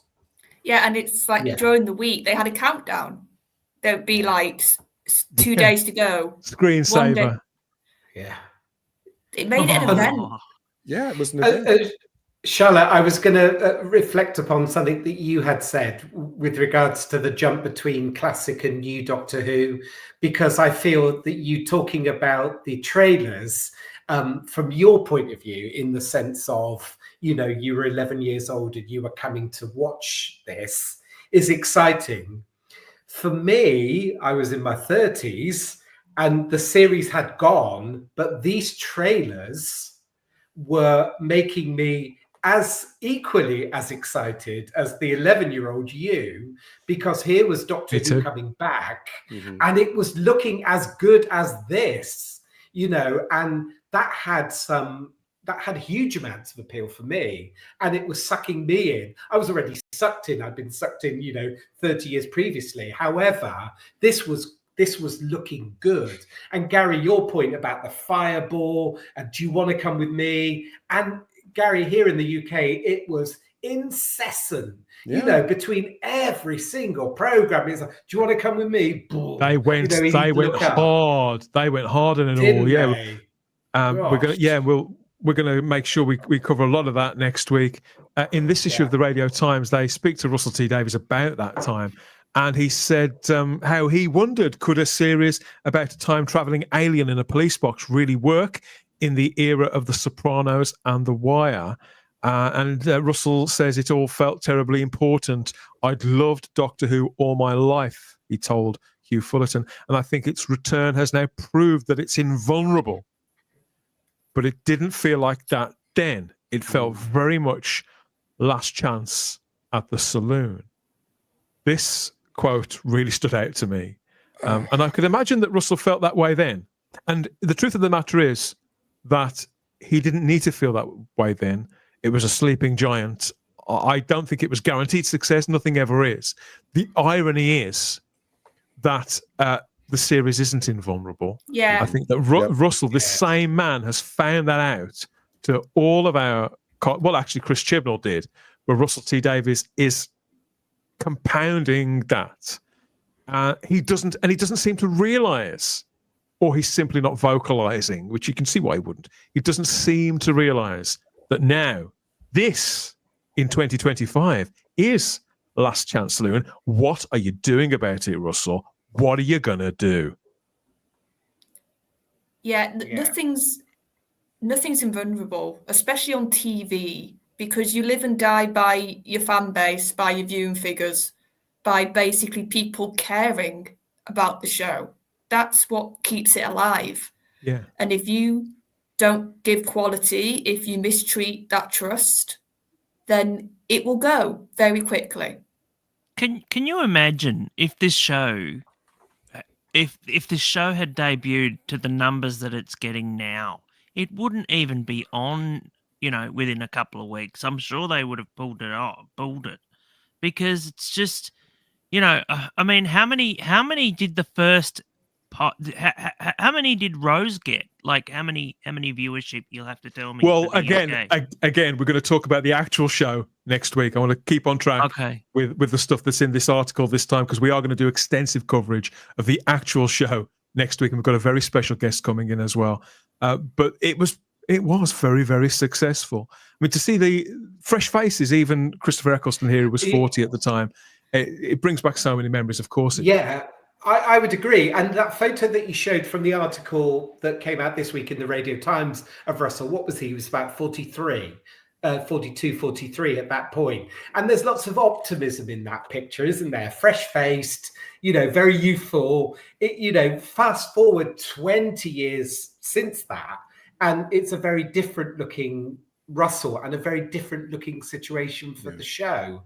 And I don't think it's, I think it feels more vulnerable now than it probably did in 2005.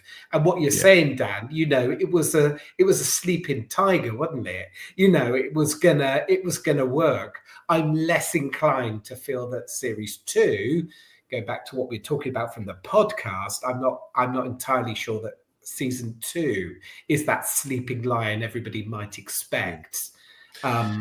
No.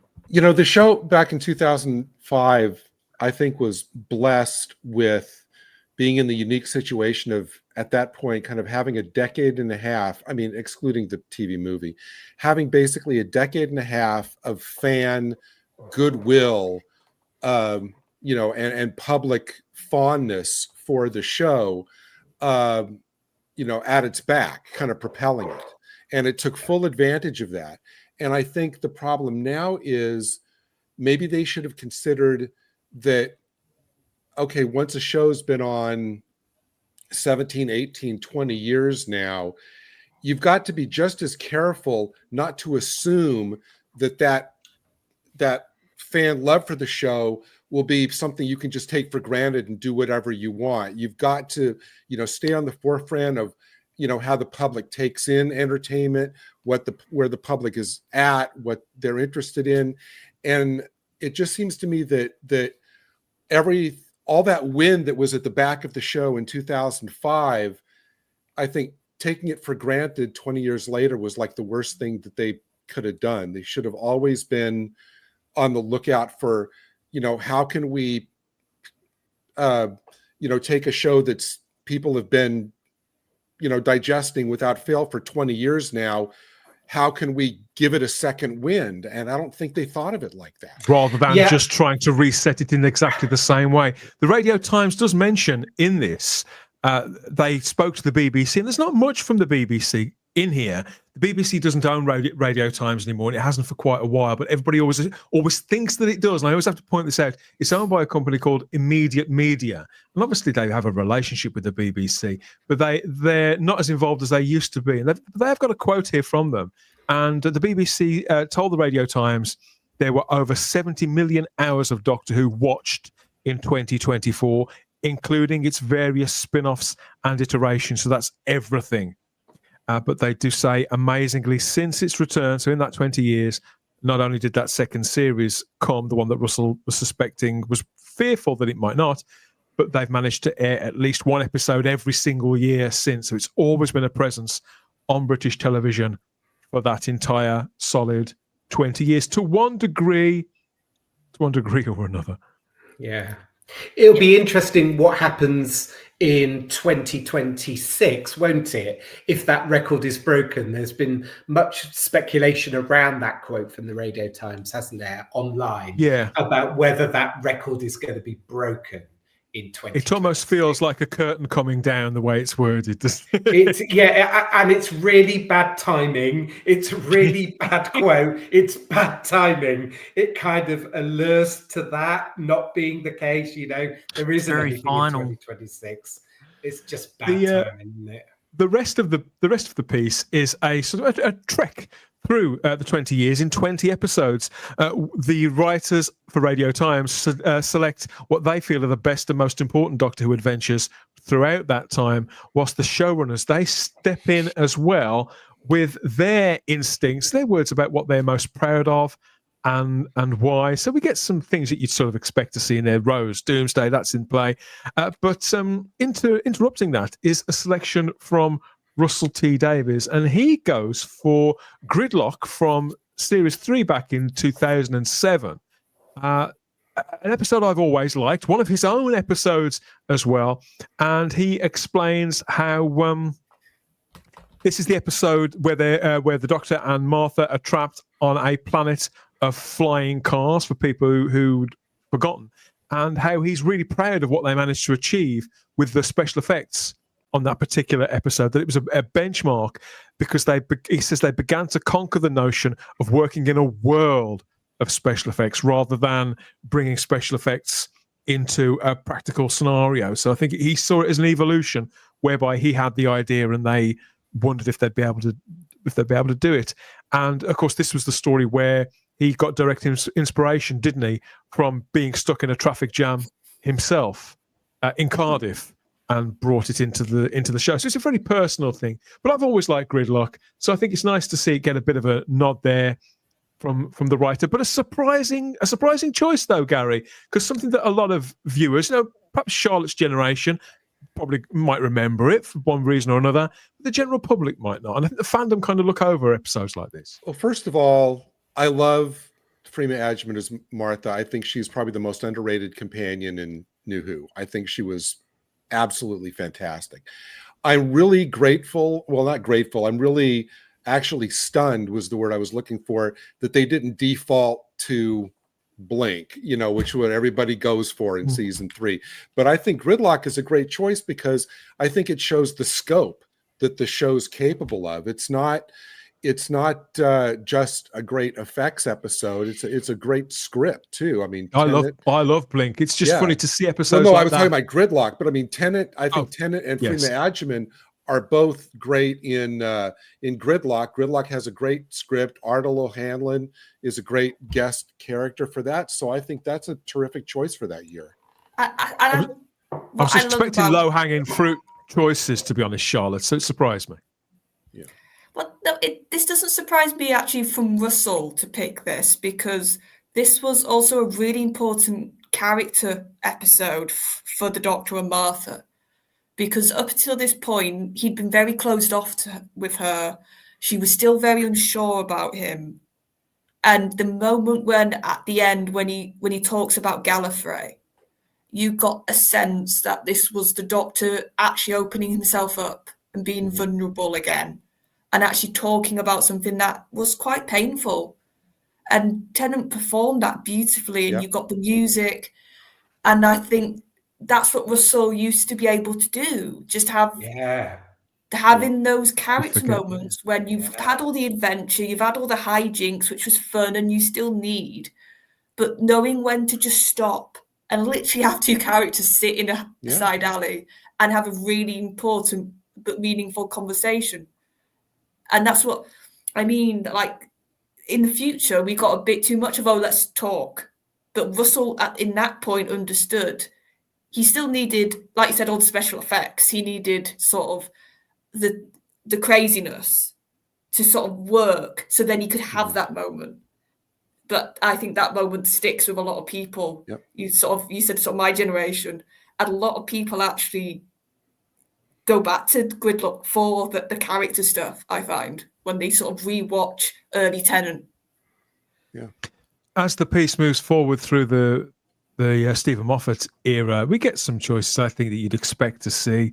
The standout 2013 50th anniversary special is in there, as are various appearances by the Weeping Angels and Missy. But there is a selection from Stephen Moffat himself. He goes for The Time of Angels from Series 5 as his pick, with Karen Gillan and Matt Smith there as the Doctor and Amy. I don't know, I've missed the Matt Smith Doctor. I'd love to. Every time I see a picture like this, I think, why don't I rewatch those episodes more? And Stephen Moffat says yes. So They were created, obviously, the Weeping Angels for Blink, in series 3, as we said. And Moffat says The Time of Angels isn't my favourite episode or my pick for best, but it was the very first episode where I worked on as a showrunner, and it gave me a moment of giddy hope that I might not make a complete mess of the best job I'd ever had. And every frame of it takes me back to those thrilling, strange, tormenting days when all my childhood dreams came true. It, again, humanizes somebody who their myth has been built up over the years in between. They've been a little bit villainized by some of us, depending on our tastes. So I just think it's nice to read stuff like this again after all this time, Anthony. You know, the showrunners talking like fans. Yeah, I would agree, and it makes for an interesting read, doesn't it? The fact that they're, you know, what they're saying about some of the stories that they've written. So Moffat saying about Time of the Angels is not necessarily, you know, could be a favorite, may not be a favorite, but hearing what they think is good is interesting. You know, I look back on this period, Dan, and just think that I can't believe that it's 20 years ago since it started. I can't believe that what were we 15 years ago since Matt Smith, you know, how time has flown by. I don't quite believe that we're on the kind of the verge of this anniversary particularly, but yeah, it's a fascinating read, isn't it? And I agree with you about Gridlock, just jumping back just briefly, is that I love that story, and I love that story for all the reasons, Dan, you say, and Charlotte, all the reasons you say. You know, it's a character driven piece. And in many ways, Russell, when he came back with Shooty and previously, it's like he's forgotten how to do that, you know, and he knew that it worked really well before, and he's kind of forgotten how that worked so well for 20 years ago. And to make it successful, could you have not, you know, you don't want to go back and do the same stuff and trundle the same ground, but the premise of that character-driven piece, I don't get a sense of any of those characters. I don't know if I want to follow Ruby's journey like I would have wanted to have followed Martha's journey, which is what Gary's saying, because she's so fabulous. And you brought into that character-driven, you know, that performance by Freeman, and you were drawn into the journey of Martha. And I don't get that sense in this, like the RTD2, that he's kind of captured that essence of what was really successful previously in this new version. It's so frustrating, isn't it? Really frustrating. Because it's just, I'm not a writer, I don't work in television, but I can see what was successful for a mass market appeal in 2005. And to get that mass market appeal in 2025, you just, to my mind, repeat the trick, don't you? In a different way, but still keep it character driven, put emphasis on the companion, you know, because every new series in those 20 years, particularly when Russell was doing it, you know, there was a new companion, you know, almost annually. And that kind of reinvigorated the series again, didn't it? As it always did. Anthony, you know, if it ain't broke, don't fix it. And if that isn't the perfect segue into talking about the Chris Chibnall era, I don't know what is. That's the focus of the next page of New Who at 20. You've got a picture of She Who Will Not Be Named there, and a selection of various bloody awful pieces of television that were all broadcast between 2018 and 2022-ish, wasn't it? Chris Chibnall himself, they actually ask him his opinion about something, which I would imagine is quite a dangerous thing to do, really. But he goes for, believe it or not, Spy 4. Again, I try to sort of block this out, how unrelentingly awful this two-part thing actually was. Why on earth? Go just listen to this arse. What's he say? He said, so this was the start of our second series. It was a two-parter.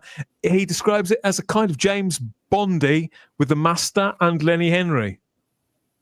It's still coming back to me now. It was an all-action romp set in America and on another planet, and then in wartime France. Storm Mighty. With the Master pursuing the Doctor up the Eiffel Tower. It was one of the episodes that felt the closest to what Doctor Who has always been like in my head. So I loved doing that. Yeah, Chris. I thought it was shit, but you know, what am I? But do you know what I find funny, Chris? You've forgotten the bit where she took the perception filter off the master in the middle of the N-word Germany, and he's not white. Do you remember that bit, Chris? When he was in a full N-word costume. Do you know what, Charlotte? I'm so glad you're here because I don't remember any of that. I have no clue what you're even talking about. You need to go back and rewatch the era. Let's just I'm say, kidding, Anthony. Don't do you that. literally had the Doctor weaponize the fact that we had a non-white master in the worst period in history. She could have done it. Okay. I dismissed Spyfall because of that one line. I've had an upgrade. I dismissed the whole episode just for that alone. Yeah. That's worth it. Yeah, usually I'd say, oh, that's really churlish. But in this instance, I completely and utterly agree. I mean, bear in mind that Chris Chibnall's trying to... You think about Stephen Moffat's beautifully chosen words there, which, if you're not a Moffat fan, you can relate to what he's saying. And even Russell T Davies is kind of public enemy number one at the moment. What he said, too, is kind of touching, and you think, okay, fair play. But this, you think, well, is that really the best you've got, Chris? It was kind of James Bondy. You got Lenny Henry in it, and Lenny Henry was funny. I think he was. It's happened so long ago now, I can barely remember. But he was. This just reminds me what a load of absolute crap it all was. Some of the worst TV I've ever sat through.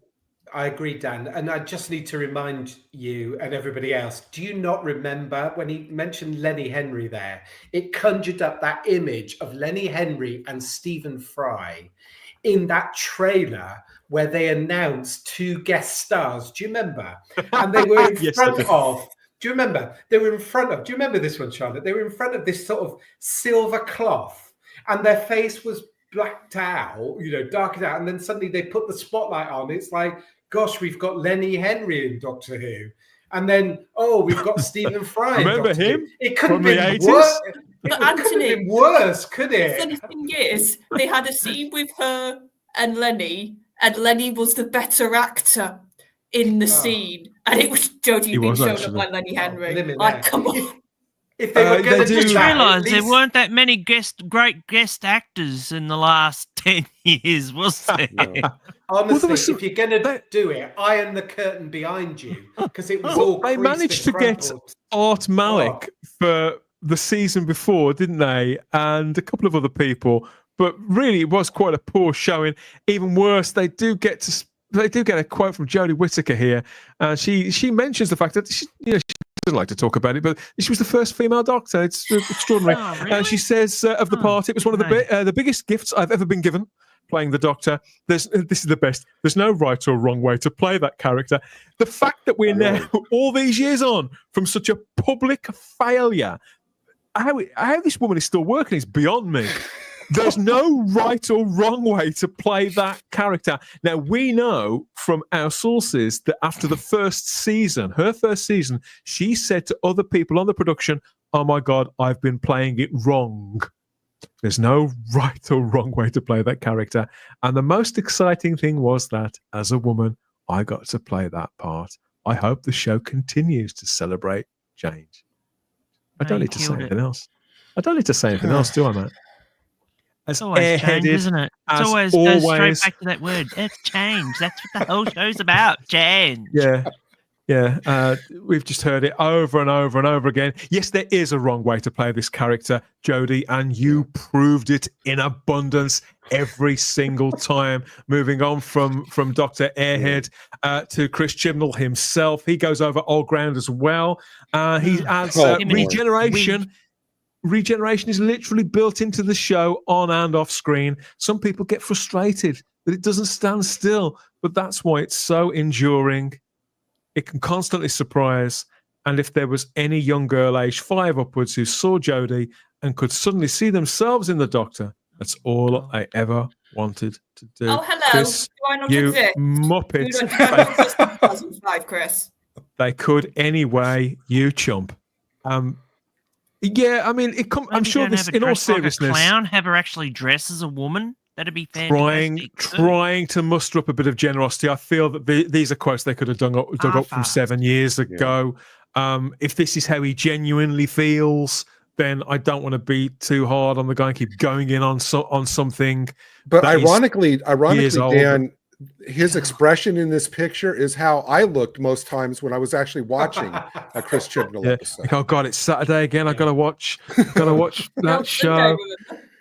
Yeah, and like you say, Charlotte, you know, people such as yourself, you're not even aware that you even exist. No, absolutely extraordinary. It's just that's what the biggest myth of that time. I just found amazing that suddenly everybody associated on the show and on the press was like, oh, now there's a female audience. I'm sorry, you've been building it in the classic era as well. I think that's a myth that it was only New Who that started it. No, you had Sarah Jane, you had plenty of incredible female characters beforehand. But I would argue with New Who, there was a bit more of a focus to try and get females on board a little bit more. Nothing wrong with it initially. Through the actual character and the mechanisms of the show as it had existed, as it had always worked. Again, if it ain't broke, don't fix it, you numpty. Back to the article here, and they finish off with a right up to date here with all new Doctor Who. The slim pickings really with the Star Beast. You know, I mean, whatever. You know, whoever picked that, fair play. But they go to Ncuti Gatwa here for his choice. And he goes for, of his, 10 episodes, he goes for Boom, which really surprised me because not only because it's not written by Russell T Davies, but in my view, this was the episode that really exposed Ncuti Gatwa for the low-level talent that he actually is. You know, he was massively outclassed by even this. The other 7 do pretty well. He was massively outclassed by this material, which is, in my view, kind of mediocre by Stephen Moffat's standards. But Ncuti Gatwa went on to say, Matt, it's tricky. I'm yet to see my second series, so I can only speak about the first. But I think I would choose Boom. I just loved Stephen's script so much, and I felt he wrote the Doctor in such a mysterious, dark way. He did write the character quite well, but Ncuti didn't bring his end of the bargain through. That was the problem, ironically. Ncuti was the problem with this. Filming his scripts always felt past tense. Filming his scripts always felt slightly theatrical. And it goes on to say how Moffat's inspiration for this was the 1975 Doctor Who story Genesis of the Daleks. So anybody surprised by this, that Ncuti's gone for Boom? No, because it was one of the better written episodes of that first series. And I've said this before, Ncuti works, and I think he had little bits of dialogue and moments which were better than Russell was giving him, Doctor-wise, when he could get a little spiky, a little snarly, a little bit sort of angry. That's what I think it works with him, not the other stuff. Do you think he chose Boom because he's in it? Because he's not in any of the others. Yeah, I would have picked 73 Yards. I thought that was his best episode. Yes, he's not in it. He's not done any others. I see what you mean. The only one he's actually going to turn up for work, and he cocks it right up. If that's what he enjoyed, that's what he enjoyed, I suppose. And they finish off the article there with an advert for another digital bookazine. So it looks like quite an elaborate special there, which will only be available digitally for free, though, with rare photos and unseen images. And it promises that all the Doctors speak in their own words as well. So that's available from the 28th of March. So in just over a week's time. The cover looks quite nice, apart from the fact she's still on it, basically. So you can cut the bottom off. You can cut the last two off. You could cut the bottom off, I suppose. Yeah. There's obviously. Be honest, Dan. When you were at the store and all they had left were the Jodie and the Ncuti issues, did you take all the Jodie issues and put them behind another magazine so that nobody could see them? Would I be that person? You know what? If I hadn't Put them all be behind somewhere pornos. I couldn't tell but notice. Let's put it that way. We've got Lee in the live chat says there's a suspicious amount of these showrunners reminiscing rather than looking forward. Well, to be honest, Lee, it is a retrospective. It is a celebration. It is an anniversary. So I can allow them that. But I'm interested by the fact that they all use, and particularly Ncuti Gatwa uses that past tense. I think if he was still on the show, he would describe Stephen Moffat's work. He'd say his scripts always feel, not felt. I think that's telling. I mean, it could be something, could be nothing. I don't know, Charlotte. It could be. I don't know. Yeah, but a few of them have been talking in past tense, haven't they? So, but what? It's the other bit he said that I found funny. I haven't seen my second series yet. Sorry, Ncuti, did you not act in it? Well, there's my point, Charlotte. There's my point. He's not in any of those, is he, either? You know, it's just weird crazy words. You could have just said, "Oh, it's not come out yet, so I can't tell you." Like, that's the normal. Yeah. Correct me if I'm wrong, but I think there are 2 episodes, or at least 1, possibly 2, which are Dr. Light. I cannot wait. Again. Apparently there is. There is certainly one. Oh. Extraordinary. As always, any mention of the Chris Chibnall era brings the usual comments in the live chat there on YouTube. You know, you vent, everybody vent. By all means, get it all out of your systems. We haven't done this for a while. Gone in on Chris Chibnall. Oh, you've noticed I've been quiet. It's because I'm venting on the inside. You don't want me on venting on the outside, I tell you. Matthew Pounder says, hi, Matthew. He says, at least Russell T Davies and Moffat used to be good. Chibnall was always rubbish. I'm afraid he was. Dougie Stewart says Rosa was the best of the Chibnall era. Well, yeah. What's, you know, what's best? That's in a very high bar, isn't it? Besides making the Doctor female, I don't think he had any clue beyond that of a vision for this show. It's a gimmick. That's all it was. Being asked to pick the best of the Chibnall era is like somebody saying, you know, what would you prefer, a horse shit sandwich or a dog shit sandwich? Either way, you're eating shit, aren't you? I didn't watch any of that because the Doctor can't become a woman, says the Peter Venkman fan site. Co-signed, my friend, co-signed, and lots more comments to that effect too. And people remembering that terrible line from Spyfall. Sorry to bring it all back to you guys. I know. But on that note, me and Anthony have to go. And he's giving me the signal. Oh, yes, they're off, it's the everybody. Signal. It's the I should have done the signal Chibnall stuff afterwards, shouldn't I? Thank you both for your contributions. No. Back for more next week. More reminiscing, more nostalgia, more news, and more bants and some truths, no doubt. But good night, both. See you next time. Good night. Bye. Once again, Chibnall ruins everything. We lose 2 of our panelists because of him. Oh God, yeah. It's people talk about the timeless child. Sorry, everybody. Sorry. Wrong. She was never the Doctor. Says problem being, I couldn't agree more. She's not the Doctor. Says no. She's no, definitely not. Michelle we used to get Burge. this all the time. It was during the era. It's like old times, isn't it? Like old times. I didn't even like her in Broadchurch. Adds Michelle Burge, sometime galactic gal herself. Good to see you, Michelle. Always happy to see you here. Lenny Henry didn't even play a comedic character, said Josh. Hey, I can't remember who he played. He didn't play it very well, whoever it was. And he wasn't a very Richard good Brooks, comedian anyway. Richard Brooks says simply mouth-breathing moron. Yeah, I don't think that's us. I think that's somebody we've been talking about. Who's that he's gone for? No idea. It's the broad. Or Chibs, probably. Lee reminds us that most girls didn't want to see themselves as the Doctor. They wanted to imagine being with the Doctor. Yeah, it worked perfectly well, as was Sunday Dance. Girls Sunday. can play with Barbies. That's all I'll say. Oh, see, I'd forgotten they moved it to Sundays, didn't they? I've blocked it. Lee, I've blocked between 2018 and 2022. Yeah. I've blocked most of it out. When Chibnall's describing that Spyfall episode, I thought, what? I just don't want to go back there. I fell asleep during Jodie's episode, says TARDIS Travels. Didn't we all, mate? Didn't we all? 2 or 3 times there. Yeah.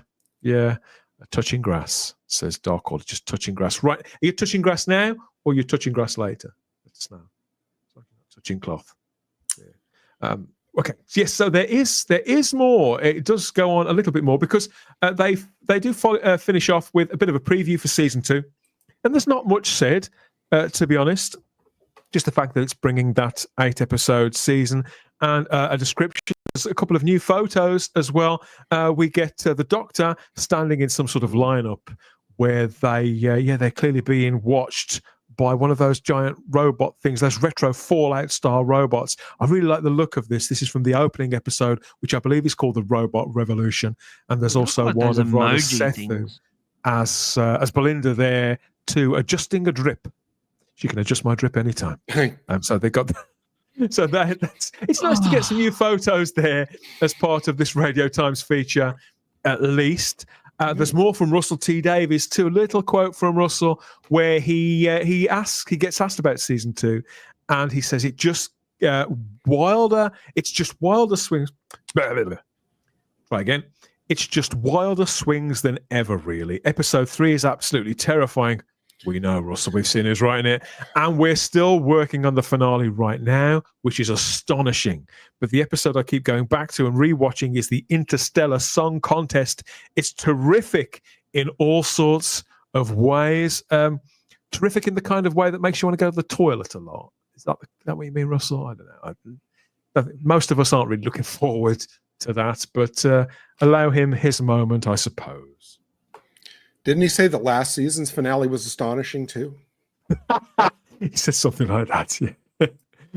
Oh my God. Want more from the Doctor? We've got you covered. Time travel through 20 years of Doctor Who with even more exclusive Radio Times coverage on the app, they say, and there's a code there, one of those special codes to scan in on the old mobile, and it does whatever. I don't know if you want more of that. Go and get it there from the Radio Times. So that's the lay of the land there from the Radio Times for the 20th anniversary of New Doctor Who. There's another page where they talk about, because obviously there's no episodes on at the moment, so it's the focus of their streaming page as well, where they give mention of the spin-offs to the show that are available, obviously still on the iPlayer, and another fabulous picture of the Doctor and Rose from all the way back in 2005 that simply remind us how good we'd got it back then, how effective it was, how successful it was, and to lead through to whatever's coming in the future.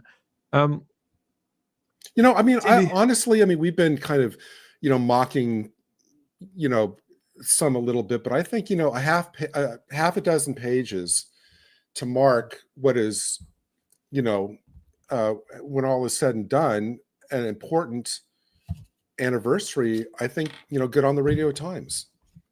How many pages was the 20th anniversary of the classic era in the Radio? Well, Times? about the same. The 4 or 5 page article. Obviously, there was something on that week as well. There was a lot of pride in the show back then, considering, I think, because it was doing quite well internationally. So they made a bit more of a song and dance about it. And there was an important sideways publication as well. So for me, that being my childhood in 1983, picking up the Radio Times and the Radio Times 20th anniversary special are kind of two of the most exciting days of my life. And I've got that 20th anniversary special is amazing. When I think back to 83 and think, okay, the classic for me as a kid then, thinking, oh God, this show's 20 years old. I was 8, 9. This show's 20 years old. I couldn't believe it. So reading about its history, it was so immersive and it really opened my mind, my imagination. And I get to saw pictures that I'd never seen before in both of these publications. To know that the new series is at that place now and that we're looking at basically the same publication that's always been in print, it is strange. I do find that touching in some respects. I just wish that times were brighter and the show was still riding the crest of that wave. They didn't do a great deal for the 60th anniversary. Nothing that really marked it out. Ironically, they've put more effort into this, but it's a little too late for me. I think maybe if I was of Charlotte's generation, I might have been tempted to buy 1 or 2 of these, and I could see why Anthony's picked one up, but it doesn't I'm sad that I didn't feel compelled to buy this, Matt. Yeah, like I said, I would have got the Capaldi one, even though it had those last two interviews in it. I would have got that Capaldi just for that cover. Yeah, so I mean, the whole thing I'm sort of over it now. I know that's terrible to say, but I am. I'm just over this. Me too. This series. I don't really. I'm one of these people that don't want it to continue, but if it does, it does. But I'm not going to be along for the ride. Unless there's drastic changes. Drastic. Are you going to be watching on April the 12th when the show comes back? Who, me? Yeah. Hell no. No, I'll be I've got other things planned. I've got a couple of root canals. And I'll be enjoying those instead.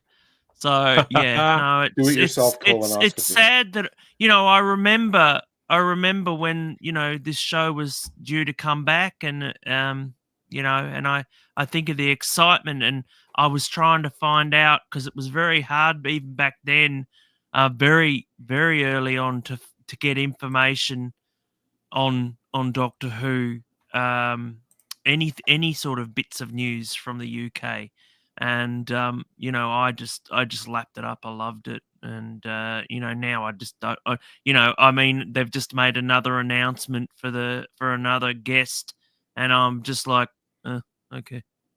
Yeah, I don't really care. I've seen. No, I don't care. I felt nothing, and that's been that way for a long time, and yeah. Stephen Braddock says on April the 12th, the space anus is open. Is open. Livens Flame says, I'll be watching something less boring instead. Stick with us. Yeah, we'll be talking more about the runaway success of New Doctor Who back in 2005, 20 years ago, over the coming days. So make sure you're here for all of that, and let us know which memories we're stirring as well there in the comments section, by all means. But yeah, we're not too far away from another season of all new Doctor Who, and heaven knows which horrors are about to be unleashed. Watch Type 40, or I will be paying you a little visit.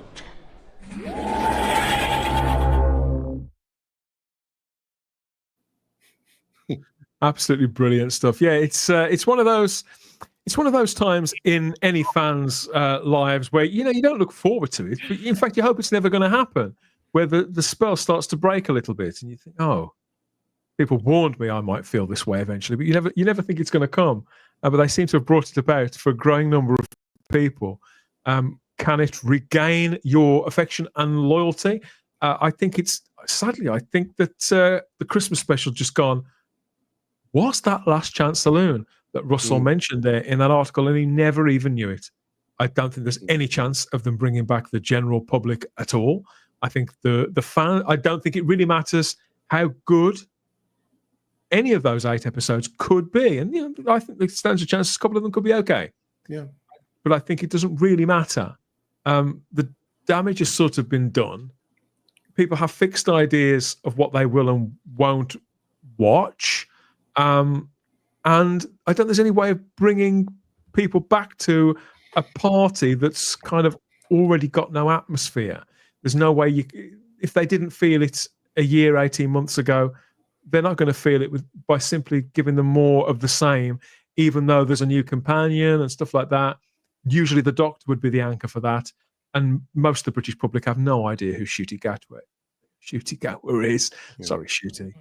They simply don't. Let us know what you think, of course, as ever, in the comments section. He's ripping a big fart, doesn't he? we can't stress this enough. We have a lot of fun. We have a lot of fun on this show, and we always we've never pulled our punches, and we make no apologies either for our senses of humour, for having fun with this stuff, and for having a laugh even when things are a little bit bleak. But sincerely, all opinions are welcome. And if you do feel differently, please let us know and tell us why. We are genuinely interested. Yeah, that's another show almost wrapped up. What next? I think, we'll go here for one more time, because the talent, dedication out here in Doctor Who fandom is second to none. And so there's never any shortage of pretty pictures to distract us from the present day or the everyday as we scroll through our pudding-brained lives here. And we always do what we can to encourage and showcase Doctor Who fan art and fan artists in our gallery segment. There's something in it for us, of course there is. We get to fill up these big old horrible walls here with proper jaw droppers from out there in the community, digital art, traditional art, something from model makers out there maybe, or the cosplayers too. It's all fair game to festoon these TARDIS walls with, and this show is no exception. First up is this fabulous piece from Daryl Joyce there. I love this. So Gary, you gasped. Oh, yeah. I mean, this is the perspectives on his art, the angles that he takes is just breathtaking. I mean, clearly this is, I think, from the Dalek's master plan when he's the monk is deposited and left there, and he's kind of screaming at the sky at the end of that episode, and that wail is just amazing. It's the little touches as well as those cinematic angles that make Daryl's work really stand out, Matt. And just when I think I've been wowed by his work over and over again, you think, oh, okay, what else can he bring? I see something like this. I would never have looked at that material in that way. The color that he brings to it, the look on the monk's face is perfect. His TARDIS there. This is the kind of imagination. This is a child's imagination carried through to adulthood once somebody has accrued the skills enough to transmit the version of Doctor Who they see in their heads or saw in their heads, and that's lived in their imagination in the decades in between. Yeah, it's very nice. Very nice. I like the TARDIS behind him, made to look like an iceberg. So I don't know much about the Dalek master plan, so... It's beautifully done, Daryl, as always. Lovely, says Matthew Pounder. The monk, that is so cool, says Richard Brooks. G'day, gentlemen, from a Knight of the Realm there. So we've got people joining even now. Adrian Sherlock is in as well. Lots of other people, I think, have found us a little later in the stream. Daryl, it's the way the fin as well. It's just about to break the water surface. Little details like that, movement, as if a moment has genuinely been caught. I love Daryl's work. I know we go a bit over the top with it, maybe sometimes, and I don't wish to embarrass him. But then again, he's not here. So if he just go red-faced, then we won't know anything about it, will we? Superb, says Crimpling Doubloon. Stephen Braddock says the time meddler marooned on an epic scale. And I love the depth of the sea, and the whale is a chef's kiss. Completely agree. Zombie Box Reviews asks, is that a pic of Russell T Davies on the... Not this time. Although if we have Daryl nicely, people will get one. And David Mullum says this was the monk's final appearance on television. Yeah, it depends on whether you count the Big Finish stuff. With you. If you're a Big Finish listener. Hey, Dan, says Zombie Rock. Hey, ZBR. I'm going to have to call you ZBR. I love this stuff. Love the art of this brilliant man, says Adrian Sherlock. And you can find Daryl on Instagram and X, sharing his incredible work. Got a calendar out at the moment too. I think that's still available. So you can get more of his work in your life there. What else? Yes, one more piece. He was in the live chat earlier on, but I did want to look at this wonderful model from Tom Alford at T Dwarf Productions there. So in this, we've got there's a scorpion attack. A cybernetic scorpion has laid waste to a whole Cyberman there. And Tom, lots of attention to detail as always with Tom's work. Even down to the green goo that is spilling from the neck of the Cyberman that has been dispatched by this little sod. He needs to have the Cyberman head vomiting as well. I mean, it's sick, but it's great. I mean, Tom, how could you do that to a nice character options figure? But it's brilliant. I think it's one of his own figures. I think he's made the Cyberman. I think he's made them. Okay. Yeah. I think it's all made in his customary style. But he's a proper evil-looking sod, isn't he, that Scorpion, Matt? Yeah, I'm just I don't think that's that's his own creation, isn't it? So yeah. It looks like something that belongs in the 60s, you know. I was going to say we needed that on the actual TV, and you know, we go from the Cybermats to the Cyber Scorpion. That would be great. Well, I think it fits in very nicely with that kind of mid to late 80s, maybe. It reminds me, because the claws look like the claws on the Macra cleaning robot in Paradise Towers or something like that. It's that kind of Did he use real claws for that? I'd be interested to know, because they look very realistic. So I wonder if he spray painted found some claws out on the beach or something and used those. Don't know. It may be past Tom's bedtime, but we'll have to ask him at some point. Stephen Braddock says that Scorpion is way cooler than anything we're getting now. Apologies to Crimpling to Blue, and we've given CD Nightmares. But in a good way. He says, in a good way. I like the original Cybermats, says the Peter Venkman fan site. Is it meant to be a Cybermat that's gone rogue? Maybe. Don't know that it is. Problem being says that's not a character options figure. No, it's more of Tom's incredible work. Vanessa Law, I think may have kick-started her phobia of creepy crawlies of bugs and things like that. Matthew Pounder thinks you wouldn't want to come live here, Vanessa, I tell you. We have, you know, what they say about really Australia is true. Cyberscorp says Nicholas Horton watching on YouTube, and we've got more awesomes and stuff like that. Richard Brooks. You know, isn't it amazing? Isn't it amazing? You know, from Tom to Daryl to Mid Journey, how they're just, you know, inspired to come up with these amazing visions. I mean, all of them. I mean, they're so gifted.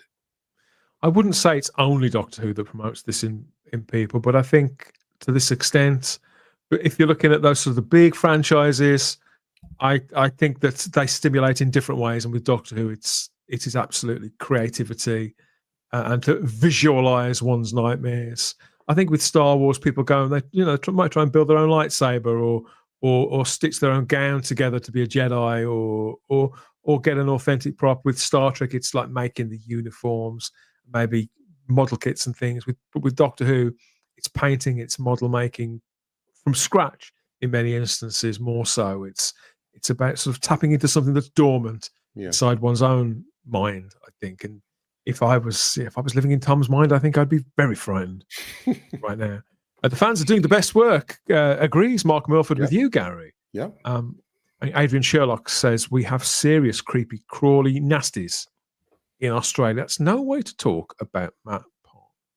Australia is the only country in the world designed to kill humans.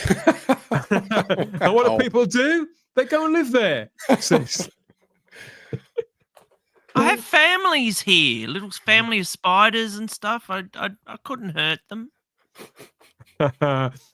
Yes, so family incredible work there from Tom and from Daryl, as always. Guys, if you're watching this, thank you.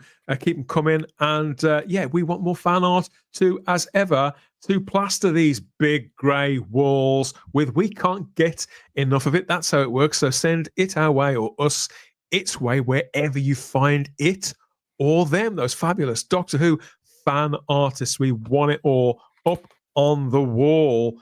Get it to us by any means you can. In fact, through our social medias, you can reach out to us through our social media, Instagram and X at Type 40 Doctor Who. Join us in the Type 40 Facebook group even, and plaster the wall with fan art, whether it's theirs or yours. And you for 2025, you can get involved with Type 40 for yourself, the podcast or the live stream.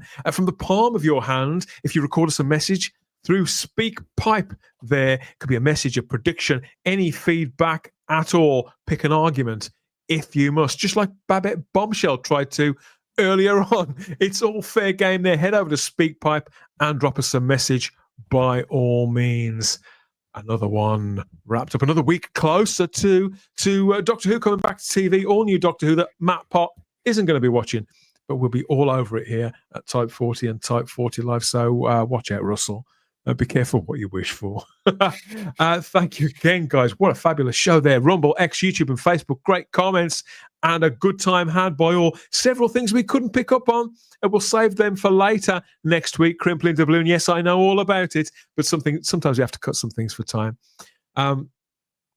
Okay, guys. Thank you for staying the course. My thanks as ever to Charlotte Shields and to Anthony Weiner there for their contributions. Yeah, so I think I've tucked up now, so they won't know anything about this. Maybe they'll play it back tomorrow and see. They will. Say they will. They might. Gary Akers, the Retro Doc himself, thank you again for your company. What are your plans for the weekend, mate? Do you set some viewing up in advance? And is Doctor Who always in your listings guide? Just like Matt, I will probably be making my way slowly through season 7 still. I'm trying to extend the experience and not rush through it all too quickly.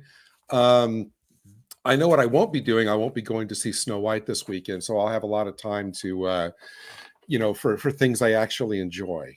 It's getting some good reviews. I mean, I don't know how much it's cost them, but it's getting some good reviews. I went back and I watched the original last night. There you go. I tell you what, it was. I loved it. So there's only one Snow White for me, and the Seven Dwarfs. I watched it myself a couple of years ago in a remastered form, and it was absolutely beautiful. How old is that movie now, Matt? It's got to be 80 years. 1937. 1937. In 12 years, it'll be 100 years old. Beautiful piece of work. A subject for another time and space, I think. Matt Pott, obviously our real life time traveler. It's already Friday morning for you. Anything you'd like to confide to us about the future? I know the JFK files are open.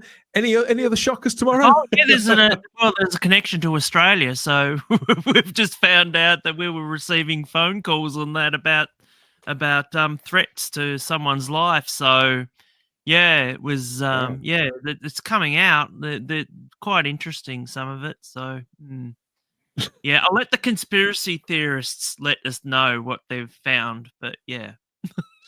Stay tuned for all of that. 80,000 pages, mate.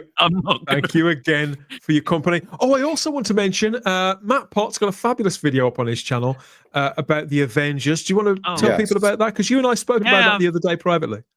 I'm recently just started looking at the Avengers Series 5, which a lot of these I haven't actually seen. So I've just done a video on my thoughts and everything. You can find me at Matt Pott. And so it's quite a journey, and it's great to actually have some entertainment again in my life. With a fabulous new opening for his videos. Go check that out. It's great to see you back making.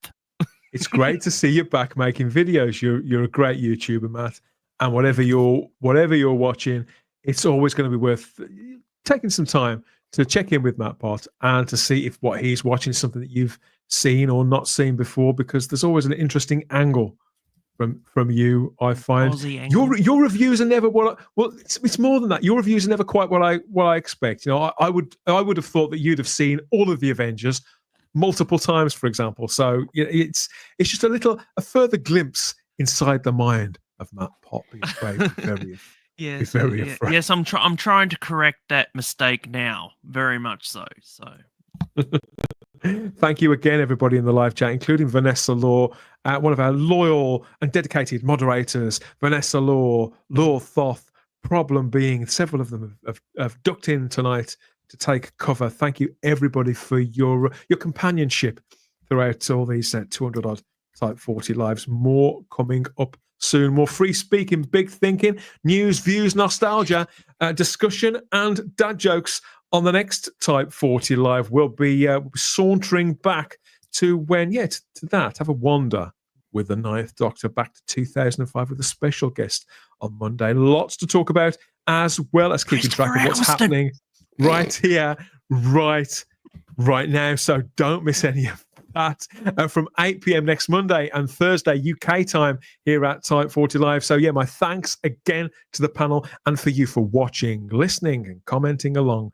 We always have the time if you have the space here at Type 40 Live. We'll see you, though, in the comments. Bye-bye. Bye-bye. Bye. Bye-bye, Duggan.